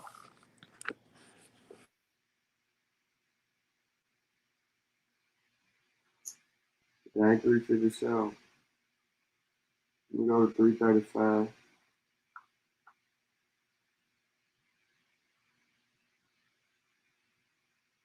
There you go, Watt. 335. Science was in the hands and developed by the servants of the state is born the clergy source of science in Egypt. And the state that it serves can therefore not enter in conflict for the sake of science or anti-intellectualism and sectarianism as the continental Greece of Athens, where Anaxagoras, Socrates, Plato, and Aristotle were all sentenced to death or almost were because they taught scientific ideas received from Egypt and well ahead of local institutions. While the Egyptian religion engendered science, Athenian religious traditions protected itself from science of Egyptian origin. And this very special situation explains the difference in the compared evolution of the Egyptians and the Greek societies. The Egyptian civilization was initiatory and elitist. Modern Freemason and its outgrowth is the abusive denaturation of the model. Yeah, this is what it's saying right here. That's what you're talking about, ain't it? He didn't fell off, yo. Science was in the hands of the developed by a body in service to the state. I don't want this smoke, yo. You don't want this smoke. It's 335. Yeah, I got it. Yeah, 335, ain't it? yeah, you read it yet? Yeah, exactly. Science, I said 335. Science was in the hands of and developed by a body in service to the state, which was it was born. The clergy, source of the science in Egypt, and the state in the service can therefore not enter into conflict for the sake of science or anti-intellectualism and sectarianism, as in the continental Greece and Athens, where And the Goris. Socrates, Plato, and Aristotle are all sentenced to death or almost were because they taught scientific ideas received from Egypt and well ahead of local institutions. There you go. It say while the Egyptian religion engaged, I mean, my fault, engendered Yeah. science, Athenian religion tradition protected itself from science of the Egyptian origin. And this very special situation explains the difference in the compared evolution of the Egyptian and Greek societies. There y'all go. God damn it. Damn it. There you go. Shit. Did all that. That's the point. I said 235 is 335. Exactly. And that's the point I was trying to make there. And so when you see that Wikipedia article, you go back to the Wikipedia article when it says, and I'm gonna tell you, we've been looking at the Wikipedia article definition of science. They ain't had Egyptians in there. I don't remember it, Shawn. You? I don't remember. No, I don't. So I tell you that. All right. And then we talk about okay, watch this. While we jamming. Look, hold up. Where you at? I'm looking at the source because we might be able to find the date of the entry for when Egypt shows up right here in this little first part. It's Five. crazy. Oh, I'm gonna go back, but I'm just trying to see if we could get if it's gonna date it for us. Okay, so it doesn't give us an entry point for 5 and 6.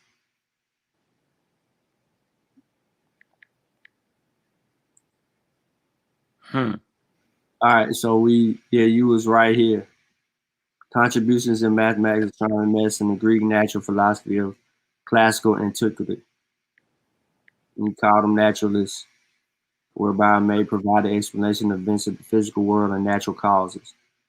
And then after the fall of the Roman, the knowledge of the Greeks' conceptions of the world deteriorated in the Western Europe during the age of the early centuries or the Middle Ages, but was preserved in the Muslim world during their golden age, which was later transformed into the scientific revolution that began in the 16th century. As new ideas and discovery departed from the previous Greek conception and tradition, the scientific method soon played a greater role in knowledge creation, and it was not until the 19th century that many of the institutional and professional features of science began to take shape, along with changing of natural philosophy to natural science. Yep. Where you at? This last paragraph right here. Oh, it's talking about that, right? Yeah. All right. So remember that Greek philosophy shit transferred over to science, yo. Remember they was philosophizing, yo. Mm-hmm. All right. And then it says modern science is typically divided into 3 branches: Mm-hmm. natural sciences, which is biology, chemistry, and physics; study of nature in the broadcast sense; the social sciences, economics, psychology, and sociology, which study individuals and societies; and the formal sciences like logic, math, theoretical computer science. Then there's a host of all other sciences that fall upon the umbrellas. Mm-hmm. So if you go to history of atheism, it tell you right here, it says in the Western classical antiquity, Where you at? I'm in the history of atheism, real quick. Well, you can't be jumping around. I mean, I ain't necessarily jumping around. We're still dealing with the same. We showing you how the natural science, how it was Greek philosophy, and so I had to study the Greek philosophy. So I just want everybody to know it was the study of Greek philosophy, right? And it was the study of Egypt that led me to the Greeks, right? Because we had a whole lot of that going on with the Greeks and what the Greeks did or didn't do, or you know what I'm saying. But then when I got, started dealing with science, and the science took me to Greece, and then the Greeks took me back to Egypt. But then I had recognized how they had to sneak around to practice science, and they was getting enslaved and shit for doing that, right? So it's right here in Western antiquity. Theism is the fundamental belief that supported the legitimacy of the state. So if you come in there with some science, yo, you trying to undermine the legitimacy of the state, yo. You going against the government. So don't tell me that the Greeks invented science when it was going against the damn government. Right? So the Greek philosophers, they were studying abroad, not just Egypt, but studying abroad. So they was coming back with these ideas, right? That was making sense. And you get the Greek philosophy. All right. And then getting the Greek philosophy, this shit was undermining the state. So that's why I find it very funny when people in our community, they claim they want to undermine the state and claim they want to go against the government.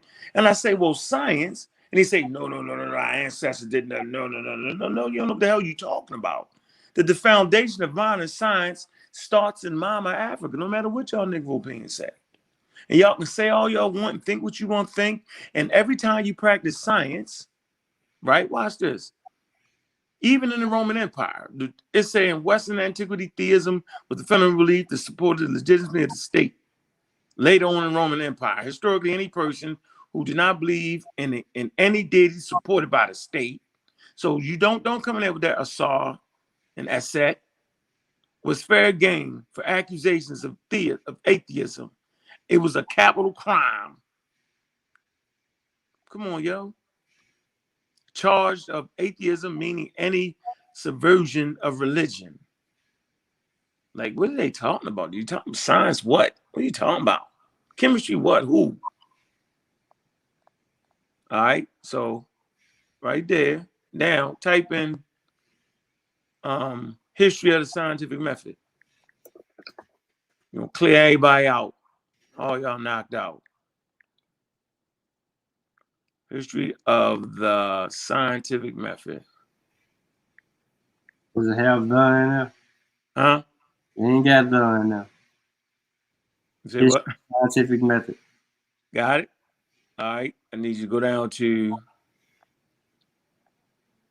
say why we study and read books around here. Go to the early methodology, yo. Open that up. Make it real big. Right here? It say early methodology. Yeah. What's right. that? Yeah, what's that? The Edwin Smith papyrus. Papyrus. Why would they have that there, yo? What did it say? There are a few explicit discussions of scientific methodologies, surviving records from early cultures.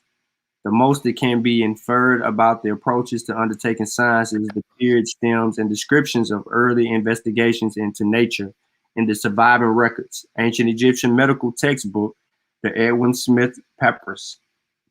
Keep going. Applies the following components: examination, diagnosis, treatments, and prognosis to the treatment of disease, which displays strong parallels to the basic empirical method of science, according to G.E.R. Lloyd, played a significant role in the development of this methodology. Hold on. Go back to Blue. What's that source right there? Him? Read the source. What did it say? Click it. Sir George? Yeah. He's a historian of ancient science and medicine at the University of Cambridge. He is a senior scholar in the residence of... No, what's the name? What's the citation? Oh, the citation? Yeah. The development of empirical research in his magic, reasoning, and experience studies in the origin and development of Greek science. What'd you say? I can't see your screen. Hold on. It says magic, reasoning, and experience. Yeah. Right. G.E.R. Lloyd. So I always say you start with Wikipedia and you end in the journals. So what is between a Wikipedia article and journals? The books, the sources, the references. So all y'all half-baked and messed up what the idea was. The idea was always to start in Wikipedia. You cannot use Wikipedia on your term papers, yo, in college. It's still an encyclopedia, but they don't accept Wikipedia. Okay. And so there's sources in Wikipedia, and you buy those books and you read those books. That's how you do that. It's certain people that I'm just not gonna mention their name no more. All right. And y'all know who the hell I'm talking about. Been banging on Egypt, what it is, what it ain't. But I got a nice little presentation for that. Like, get it? Y'all don't know what the hell y'all doing. So it's a reason why we practice science. We practice science, right, to stand on the shoulders of our ancestors like Sheikh Anthony Diop's, John Jackson, Dr. Ben. Y'all can say what y'all want to say about them. They was given a science, and they knew if they gave us science and scientific literacy, that we could look back and correct and fix anything we need to fix and move forward. Because they understood if you want to talk about human beings, then you got to know biology. If you want to talk about ruins, then you got to know archaeology. If you want to talk about land and all that, then you got to know geography. If you want to study religion, you got to study Egypt. They mastered the shit. You got to study early Africans. You got to study hunter-gatherer societies. Y'all be trying to skip steps. We got people around us that ain't in the families that be skipping steps. And it's real weird to me how they all try to mimic what we do, but they skip the steps. You can't skip the steps. First step, get scientifically literate. Second step, read your Bibles, read your Qurans, understand that shit. You got to get that. That's got to be part of it. Know where it came from. Know where it came out of. Understand Middle Eastern religions. These are things that are important and valuable. Understand West Africa. Know what it is and what it ain't. Understand the time periods. Know your chronology. You can't talk about African history and not understand evolution. That's dumb. Early humans is in Africa, so African history starts with the first hominids off the Pithecines. They was all dark to brown. Homo erectus, Homo naledi. First tool makers, they all brown. You know what I'm saying? So like that's history. That's African history. Read the books. Read the books that Shawn them writing. They talk about in their books. It's all over there. So I mean, you gotta like, people are trying to skip steps these days. We be trying to give them a little break, and everybody want to be a teacher now. That's bullshit. Y'all skipping steps talking about eat. So how you know? Here's a mistake people make. Ain't no nappy head rulers and Kemet. Look, nigga. you should I bust him in the head? No, you know what? I'm not gonna. Nope.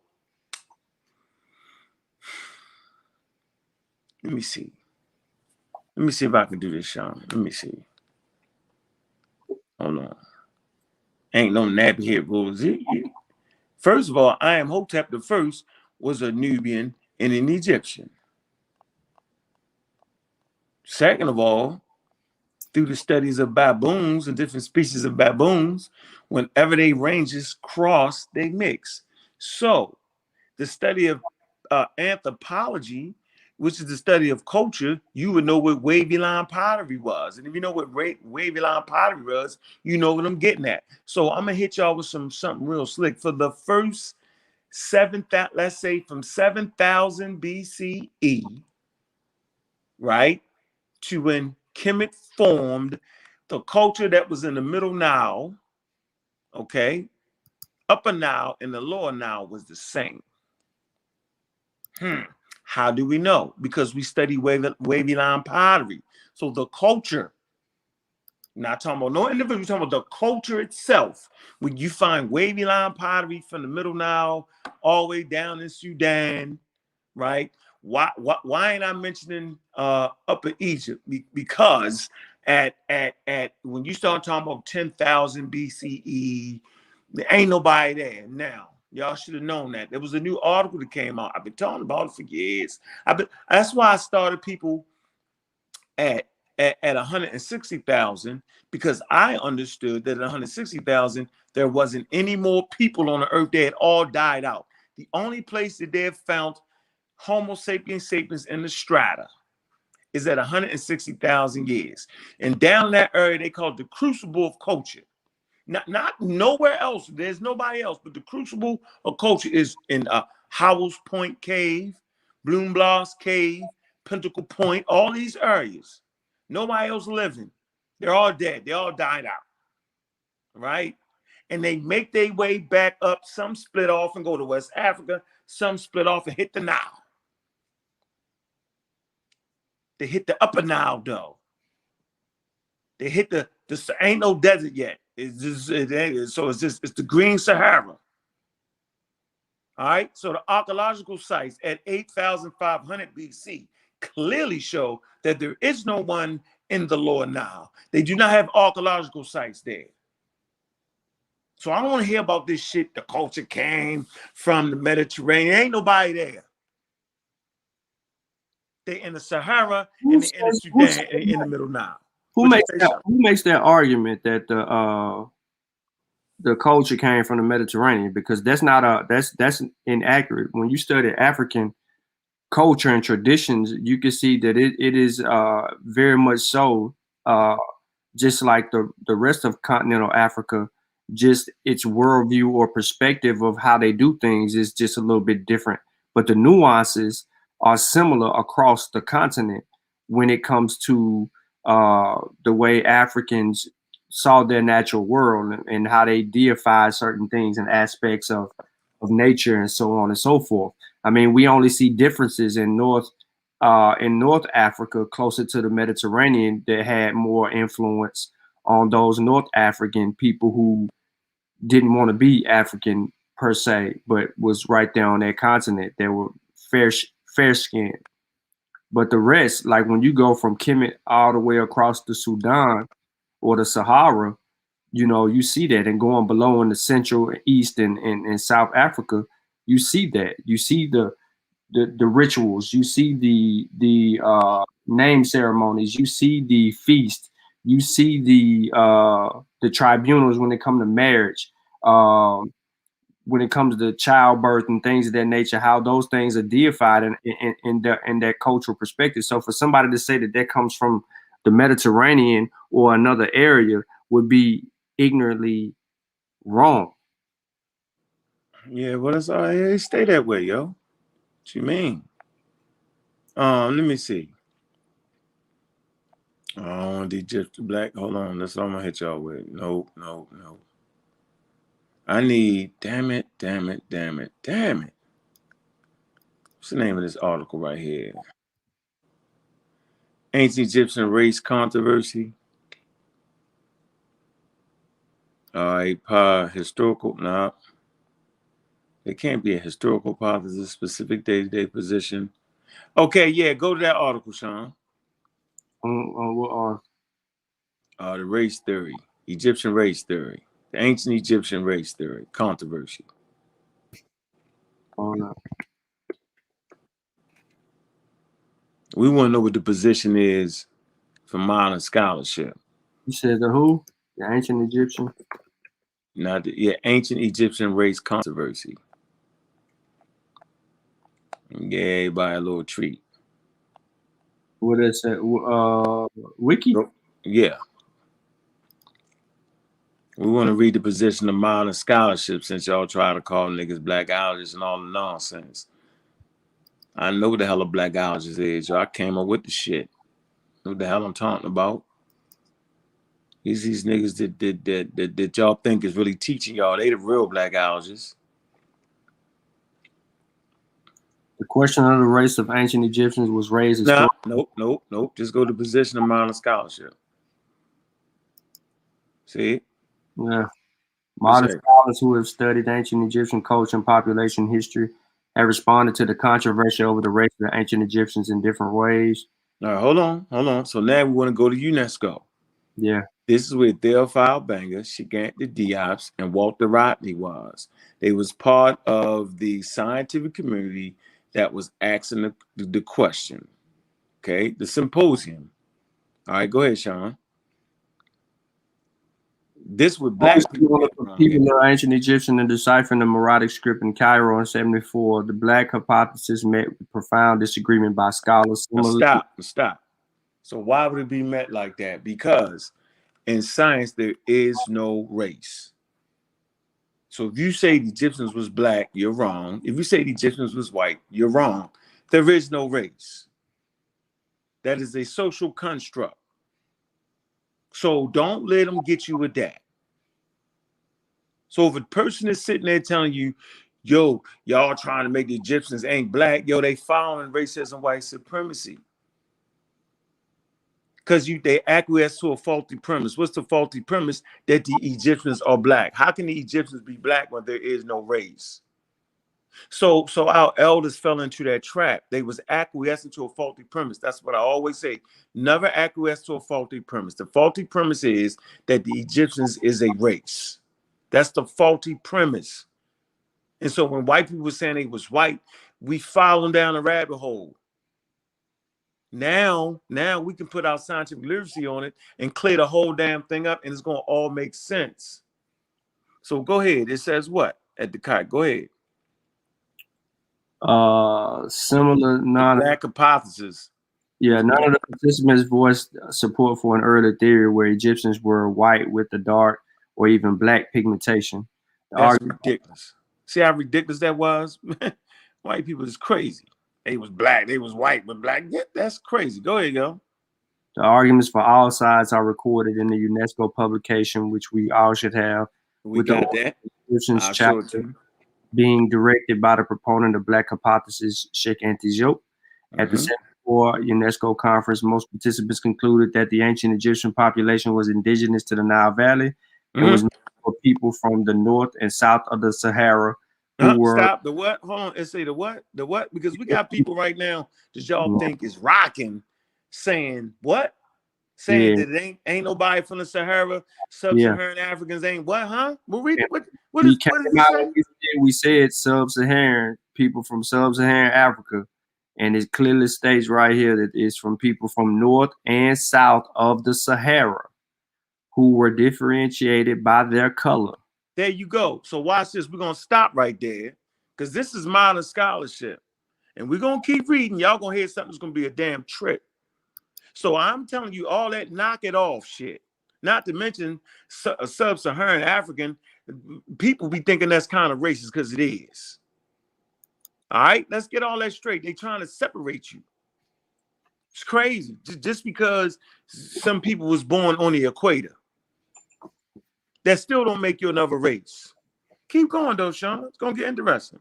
Hold on, because the source uses this book, and the page is 46.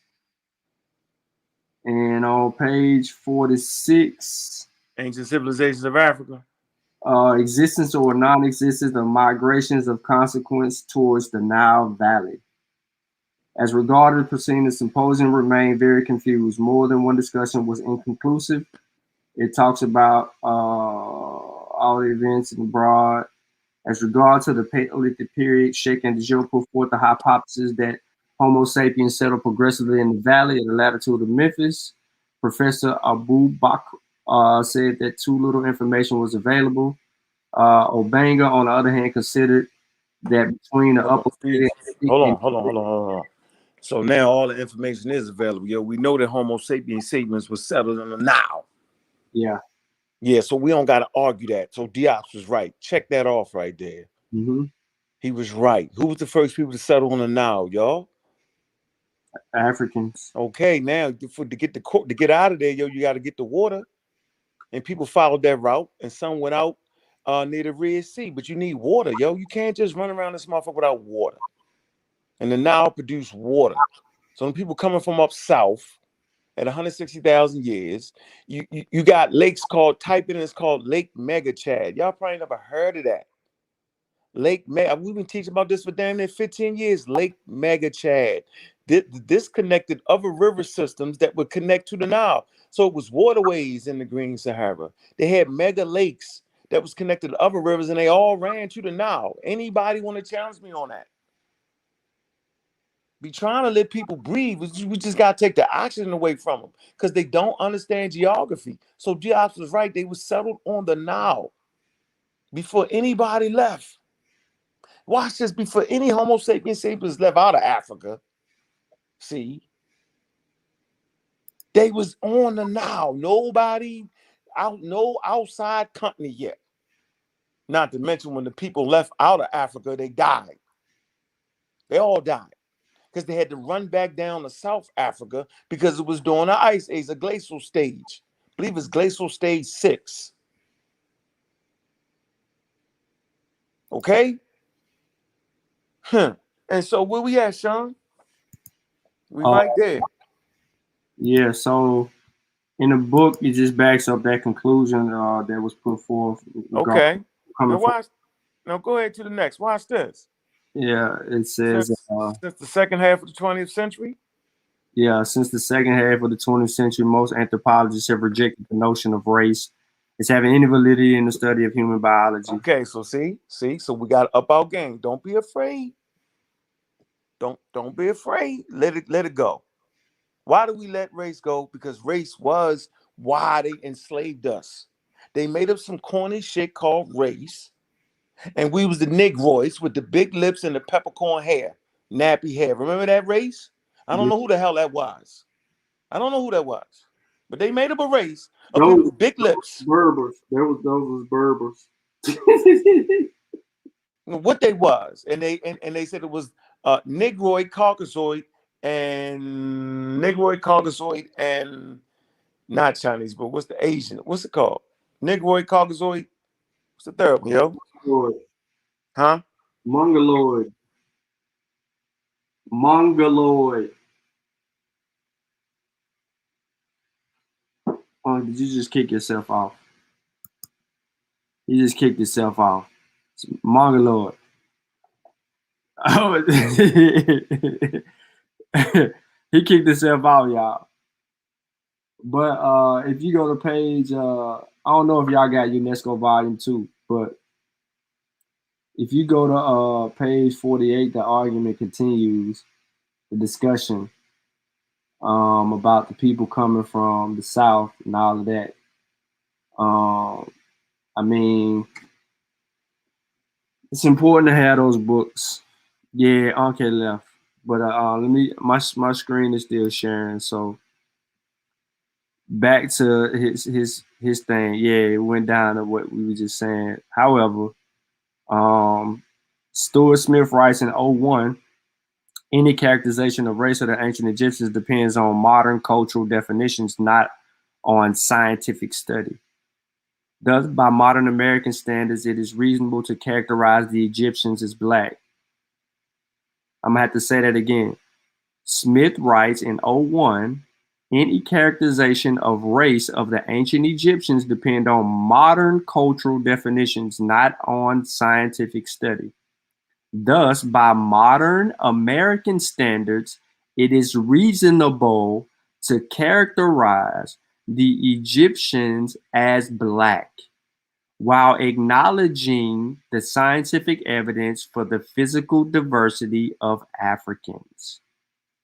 Snowden asserts Egyptians, Greeks, and Romans attach no special stigma to the color of the skin in development, no hierarchical notions or race whereby highest and lowest positions in the social pyramid were based on color. Barbara Murch writes in Red Land, Black Land, Daily Life in Ancient Egypt, the civilizations was not. Remember, dude said they was from the Mediterranean. The culture was Mediterranean. Egyptian civilization was not Mediterranean or African, Semitic or Hermetic, black or white, but of all. I disagree with the above of all because it depends. Well, depends. If you're looking at the overall culture, then you could say that because of the infiltration of an amalgamation of people over a period of time. But as far as its original culture, it wasn't so blended. It was in short Egyptian. Baird, professor of archaeology and classical studies, wrote Egyptians were the indigenous farmers of the lower Nile Valley. Neither black or white as race are conceived of today. And then it says Nielsen wrote in Egyptomaniacs how we became obsessed with the ancient Egypt, that ancient Egypt was neither black or white. and the repeated attempt to advocates of either ideology to seize ownership of Egypt simply perpetuates an old tradition, one of removing agency and control of their heritage from the modern population living along the Nile banks. So this is still going back and forth, and you'll see other people engage in the discussion as well. And Uncle's not back yet. So to drive the point home, you have people arguing race, and that's the reason why you can't come to a definitive uh, position um, unless you're using science. Now, if you look at it from a scientific perspective, you remove the whole race argument and you deal with the data, you're going to come up with what Diop put forth, scientific data, right? He interjected the what.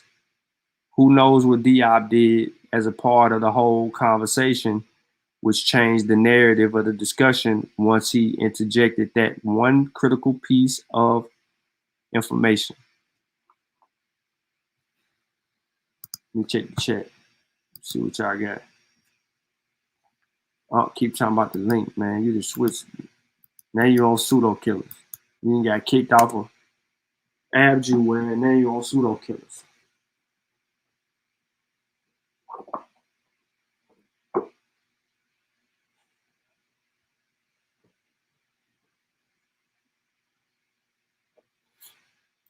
Yeah, as I said, the Greeks was what? That boy crazy.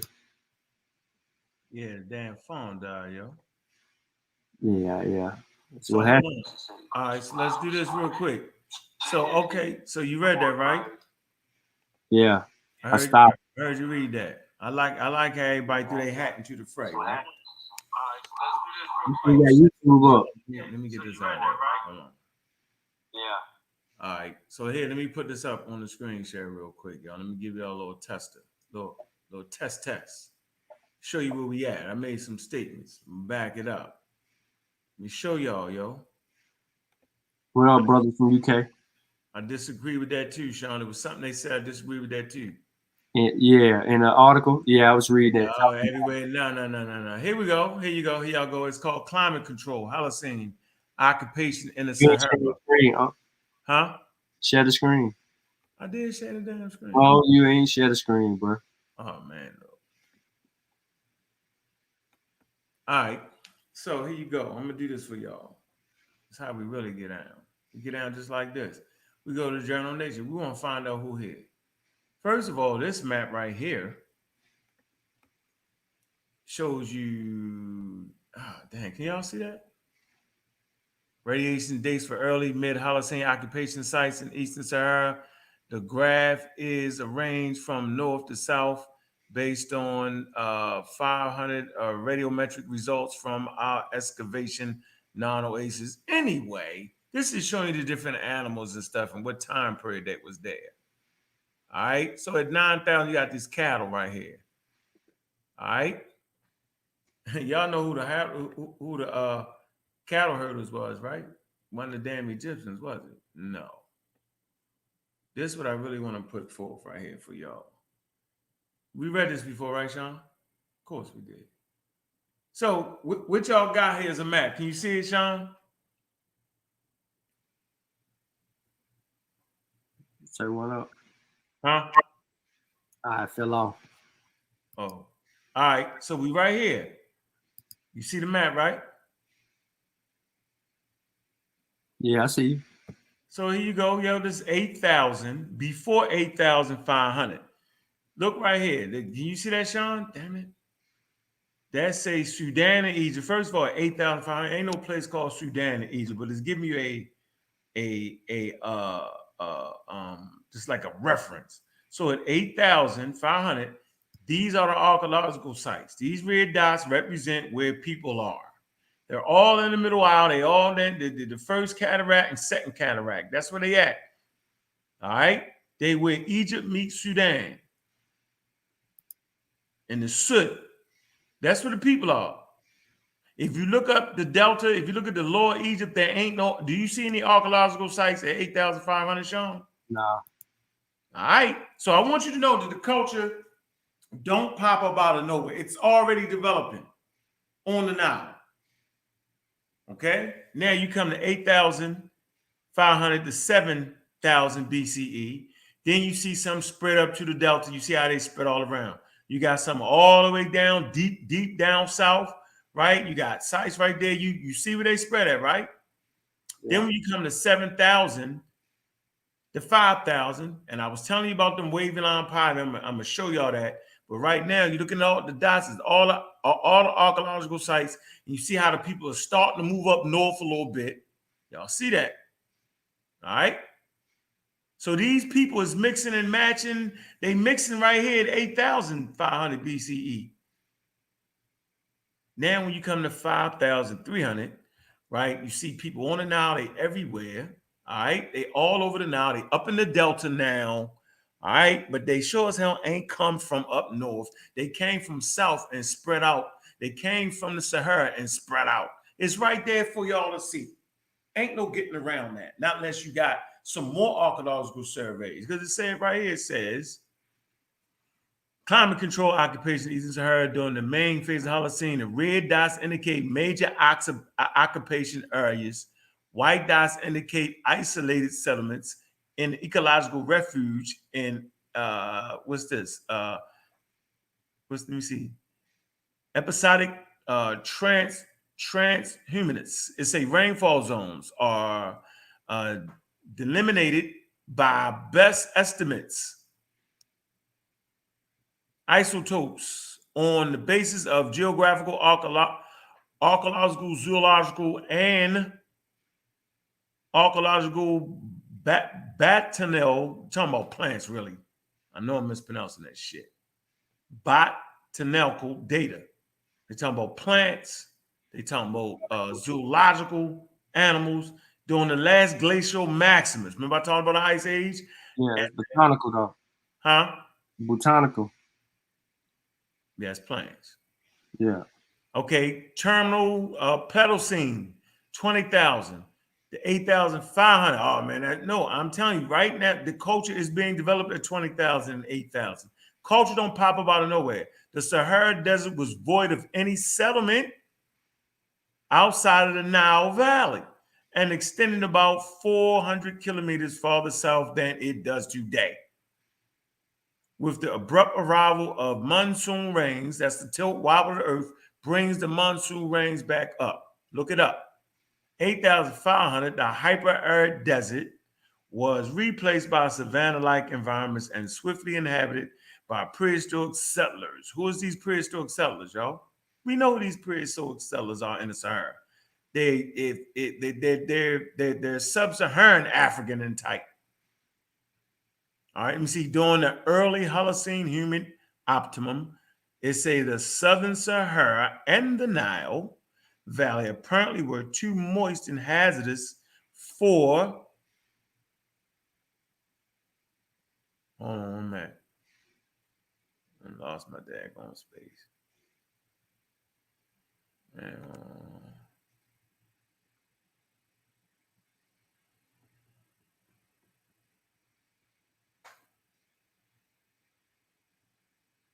Let me see, after 7,000 BC, human settlements became well established over the eastern Sahara, fostering developing cattle pastoralists. Hey, Shawn, who is the pastoralists on the Nile, yo? The indigenous people. No, what's their name? What they gonna be later on called? They later on they be called the Remnants. They're gonna be the Nubians. The Remnants was the farmers. No, they all the same. But what you calling it, you talking about the Nahisi. They're not the same. The Nahisi, yeah, they are. They're not. Listen to what I'm saying. They're the same. They're not the same. They got a different culture. Remember, so it ain't no race. So they separate themselves by a different culture. I know you get that. Yeah, when you say they separate themselves by that. Yeah, but that's what it is. What you want me to say? You ain't no race, right? Nah, they the same people though. Yeah, they practice the same culture at one time and then they break off. So they become a different people, Shawn. Just like the Romans and the daggone the Germanics, they wouldn't consider themselves to be the same people, yo. You can't say that. With you. Go ahead, keep on. Yeah. So all right, where I'm at.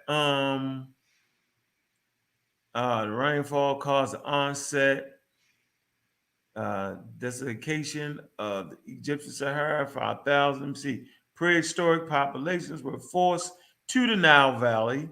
Ecological refuges forced to exodus into the Sudanese Sahara, where rainfall and surface water was still sufficient.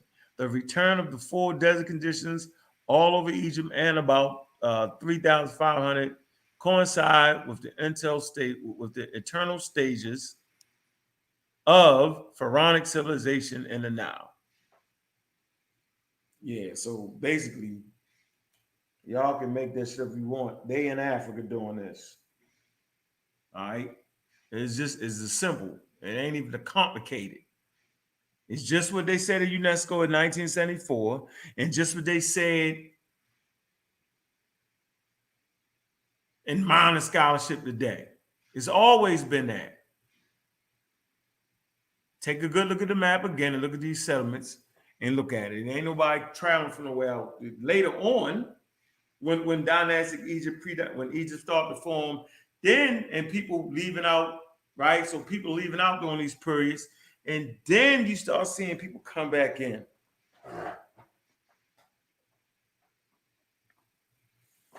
I just think this is a valuable piece and a valuable tool for people to kind of understand that, yo. And it ain't even complicated. And if y'all want to play the game, well, go to the DNA evidence. Pull up the DNA evidence, Shawn.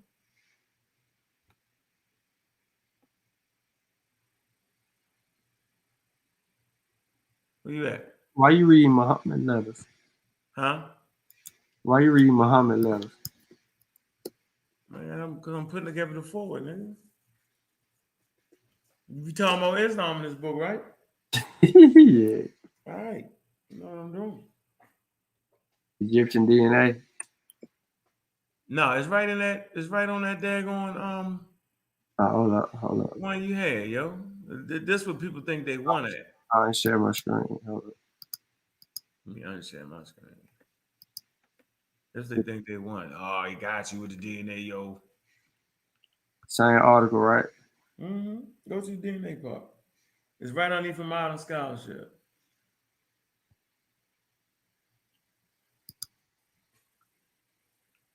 Mid Eastern, yeah, right here. How many about what is that? Published 2017, the Schoolman described an extraction of analysis of DNA from 151 mummies, ancient Egyptian individuals whose remains were How many mummies, yo? 151. Oh, okay. Uh, Over 5,000. yeah, they only got 5,000 years of history. They found how many mummies, y'all? 151 in a specific area. Well, no, just lay low on it. What did it say? That's what it's saying. It's saying it right now. Covered from the site and modern village of Abusir el Malik in Middle Egypt, near the Fayum Oasis. The area of Abusir el Malik near El Fayum was inhabited from at least 3250 BCE until 700 CE. The scientists said that obtaining well-preserved, uncontaminated DNA from the mummies has been a problem for the field, and that these samples provided the first reliable data set obtained from ancient Egyptians using high throughput DNA sequencing methods. The study was able to measure the mitochondrial DNA of only 90 individuals, and it showed that the mitochondrial DNA composition of Egyptian mummies has shown a high level of affinity with the DNA of the populations of Near East. The genome-wide data could only be successfully extracted from 3 of these individuals. Of these 3 individuals, the Y chromosome haplogroups of 2 individuals could be assigned a Middle Eastern haplogroup J, and 1 to E1B1B. Commonly in North Africa. The absolute estimates of sub-Saharan ancestry in these 3 individuals range from 6 to 15%, which is significantly lower than the level of sub-Saharan African ancestry in the modern Egyptians from Abasir el-Malik, who range from 14 to 21%. The study cautions that the mummies may be unrepresentative of the ancient Egyptian population as a whole. All right. So let's go right to the daggone. Where was that at? Antolia. Where was you at when you pulled that off? The study best seen to contribute. Understand? Where was you at with that, yo? Right here. 15% sub-Saharan ancestry individuals range. The study's author as a whole. Okay. Yeah, click on the article itself, yo. Let's stop playing with these fools. We're gonna get out the article. I want to read the data for myself. You clicked it, right? Yeah, I'm on nature. Oh, you went to nature. That's where it took me. Oh, what I do? I just went on 40 and then I went down to the you probably clicked right here. She still should take you to nature. I just right clicked and went to nature. All right, hold on.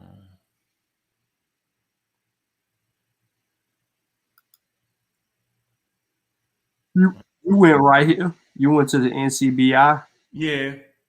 Nah, I'm on nature. Let me see. So what I did, was that when I pulled up the source, I didn't go right here and click on that. I scrolled down and got the DOI link to the actual article, and then they got me to nature. Well, Based it's the same article, right? Yeah. I think I can find it here better though. Let me see, because I had it marked. The DNA reveal high level affinity.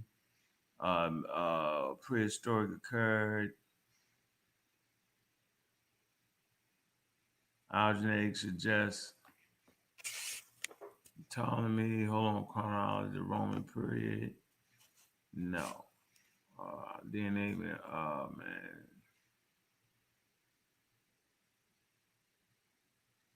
Okay. So come down to by comparing the ancient individuals. It's gonna be in the discussion, I believe, yo. It's in the discussion. Kind of one, two, third paragraph. You see it? Nah, I'm not in the discussion. Oh look.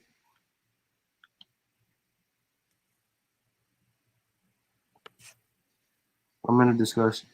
Okay, so if you go right here, say by comparing go down to the third, fourth paragraph. Right here.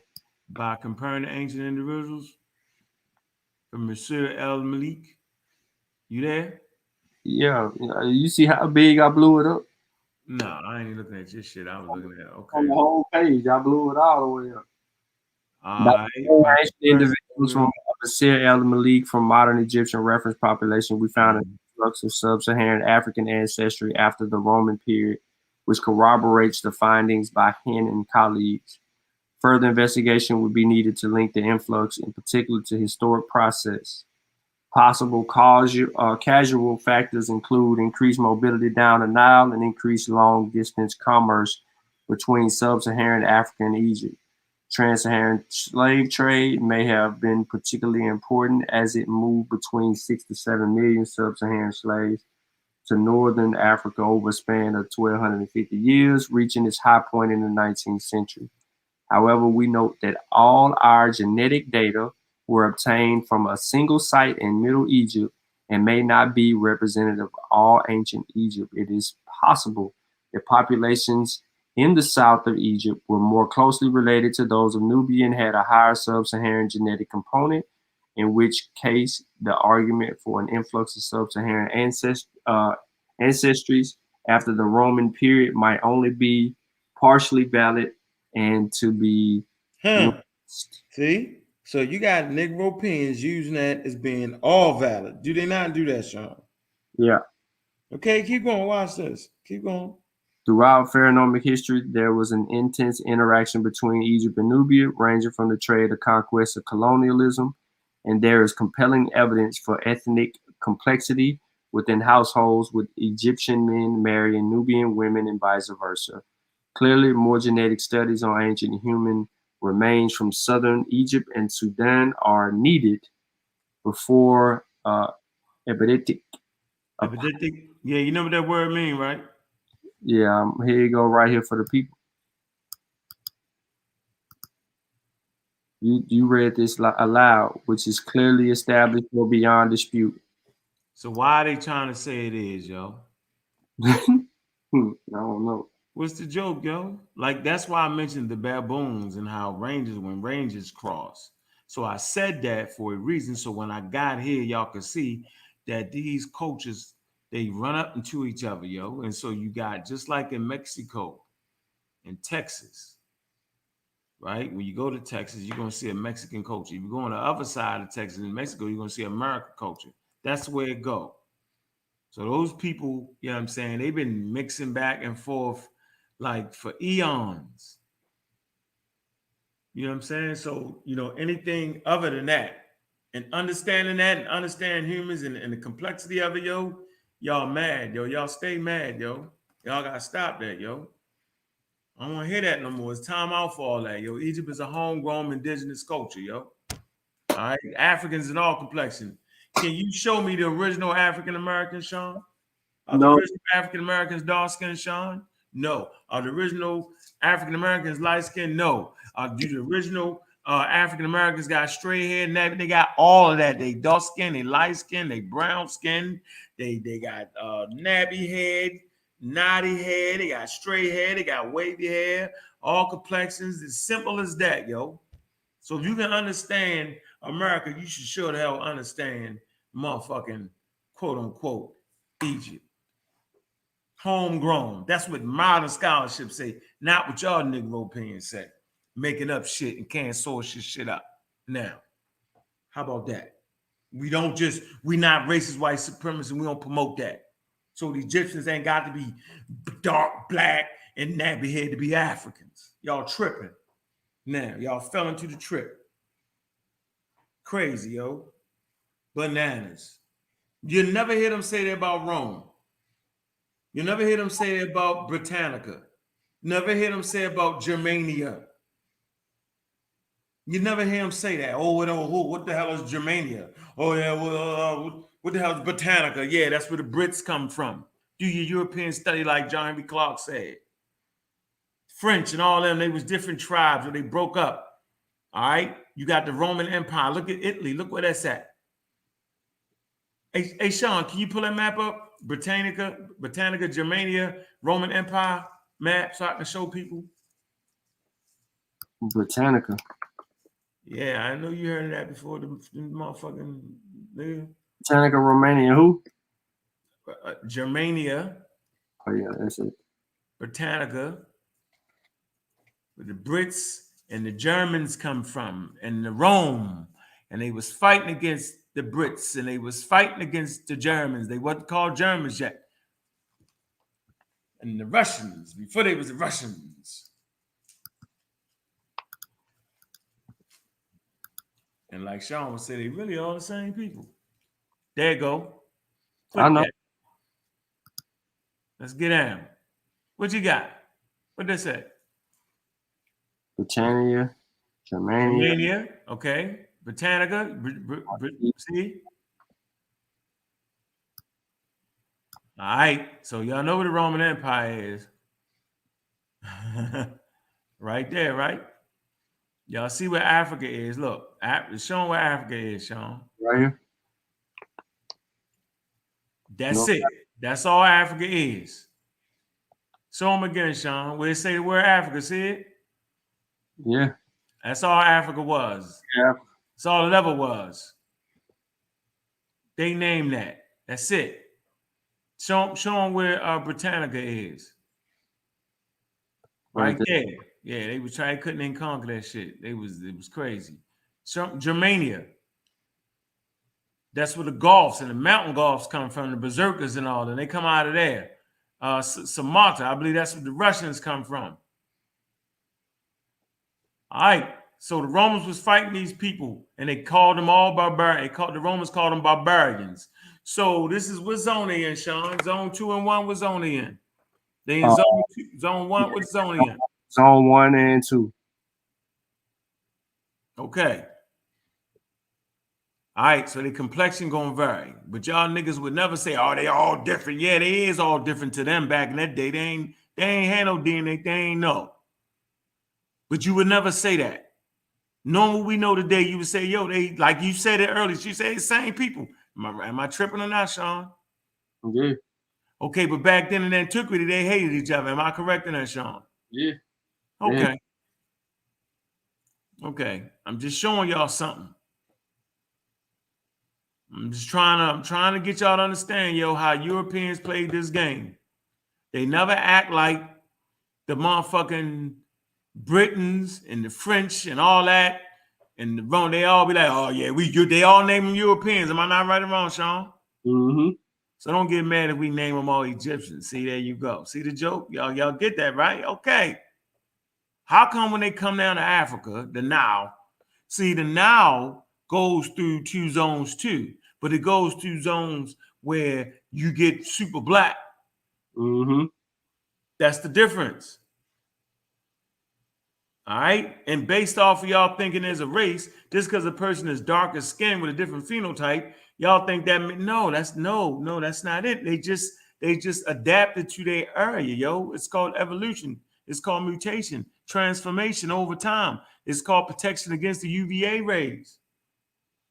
The Nile was 4,100 miles long, the longest river on planet Earth. Goes to the damn equator, y'all. People lived all up and down there, and it was culture, bro. No more different than what we're looking at right here. This is it. If you can understand this, then you can understand what I'm talking about when we come to Africa, yo. We all got nut on the show. This is the craziest shit ever, yo. When you get to Africa, it's different. When you get to Africa, them people, they totally different people. Ain't that funny, y'all, how they do that, yo? When you look at that map right there, you're looking at culture, the Roman culture, Britannica culture, the Germania culture. That's culture you're looking at. Come on, man. Yeah, there you go. That's all I gotta say. Well, we're gonna end on that note. Yeah, we ended on that note. About 2:00 your time. Yeah, about time for me to go to bed. I'm tired. Yeah, we done rocked it out. Yeah, we rocked it out. We did a good one today. That was a good one. We went from vaccines to pseudo posts. Yeah. Yeah, I think we did it. Well, all right, y'all. We're gonna catch y'all tomorrow, man. We're gonna go live and do that other bill tomorrow. Science with Shawn. I put it in the chat. I put the link in the chat. Science with Shawn. Go subscribe. If you're not subscribed, go subscribe to Science with Shawn. It's already two lectures up on the channel. It's gonna be the third one, the next one. Appreciate that. 220. Appreciate that, everybody. Everybody, look. Science with Shawn in the chat. I put it in there again. There go the link. Click on the link. It take you directly there. That's what we posting up at. On that note, y'all, we up out the Joker. We out the peace. Peace.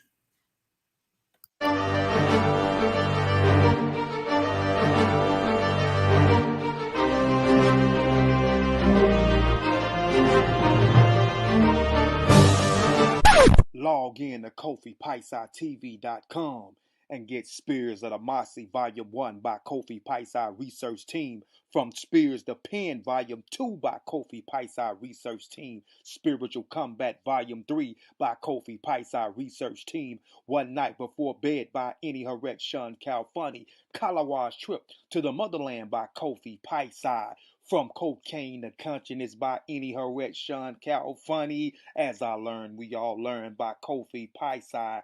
Also, if you want fresh merch, go to our online store, Family Connect Apparel, and get all the brands. Also, get our 54 deck of quiz and educational cards available now on KofiPaisaTV.com.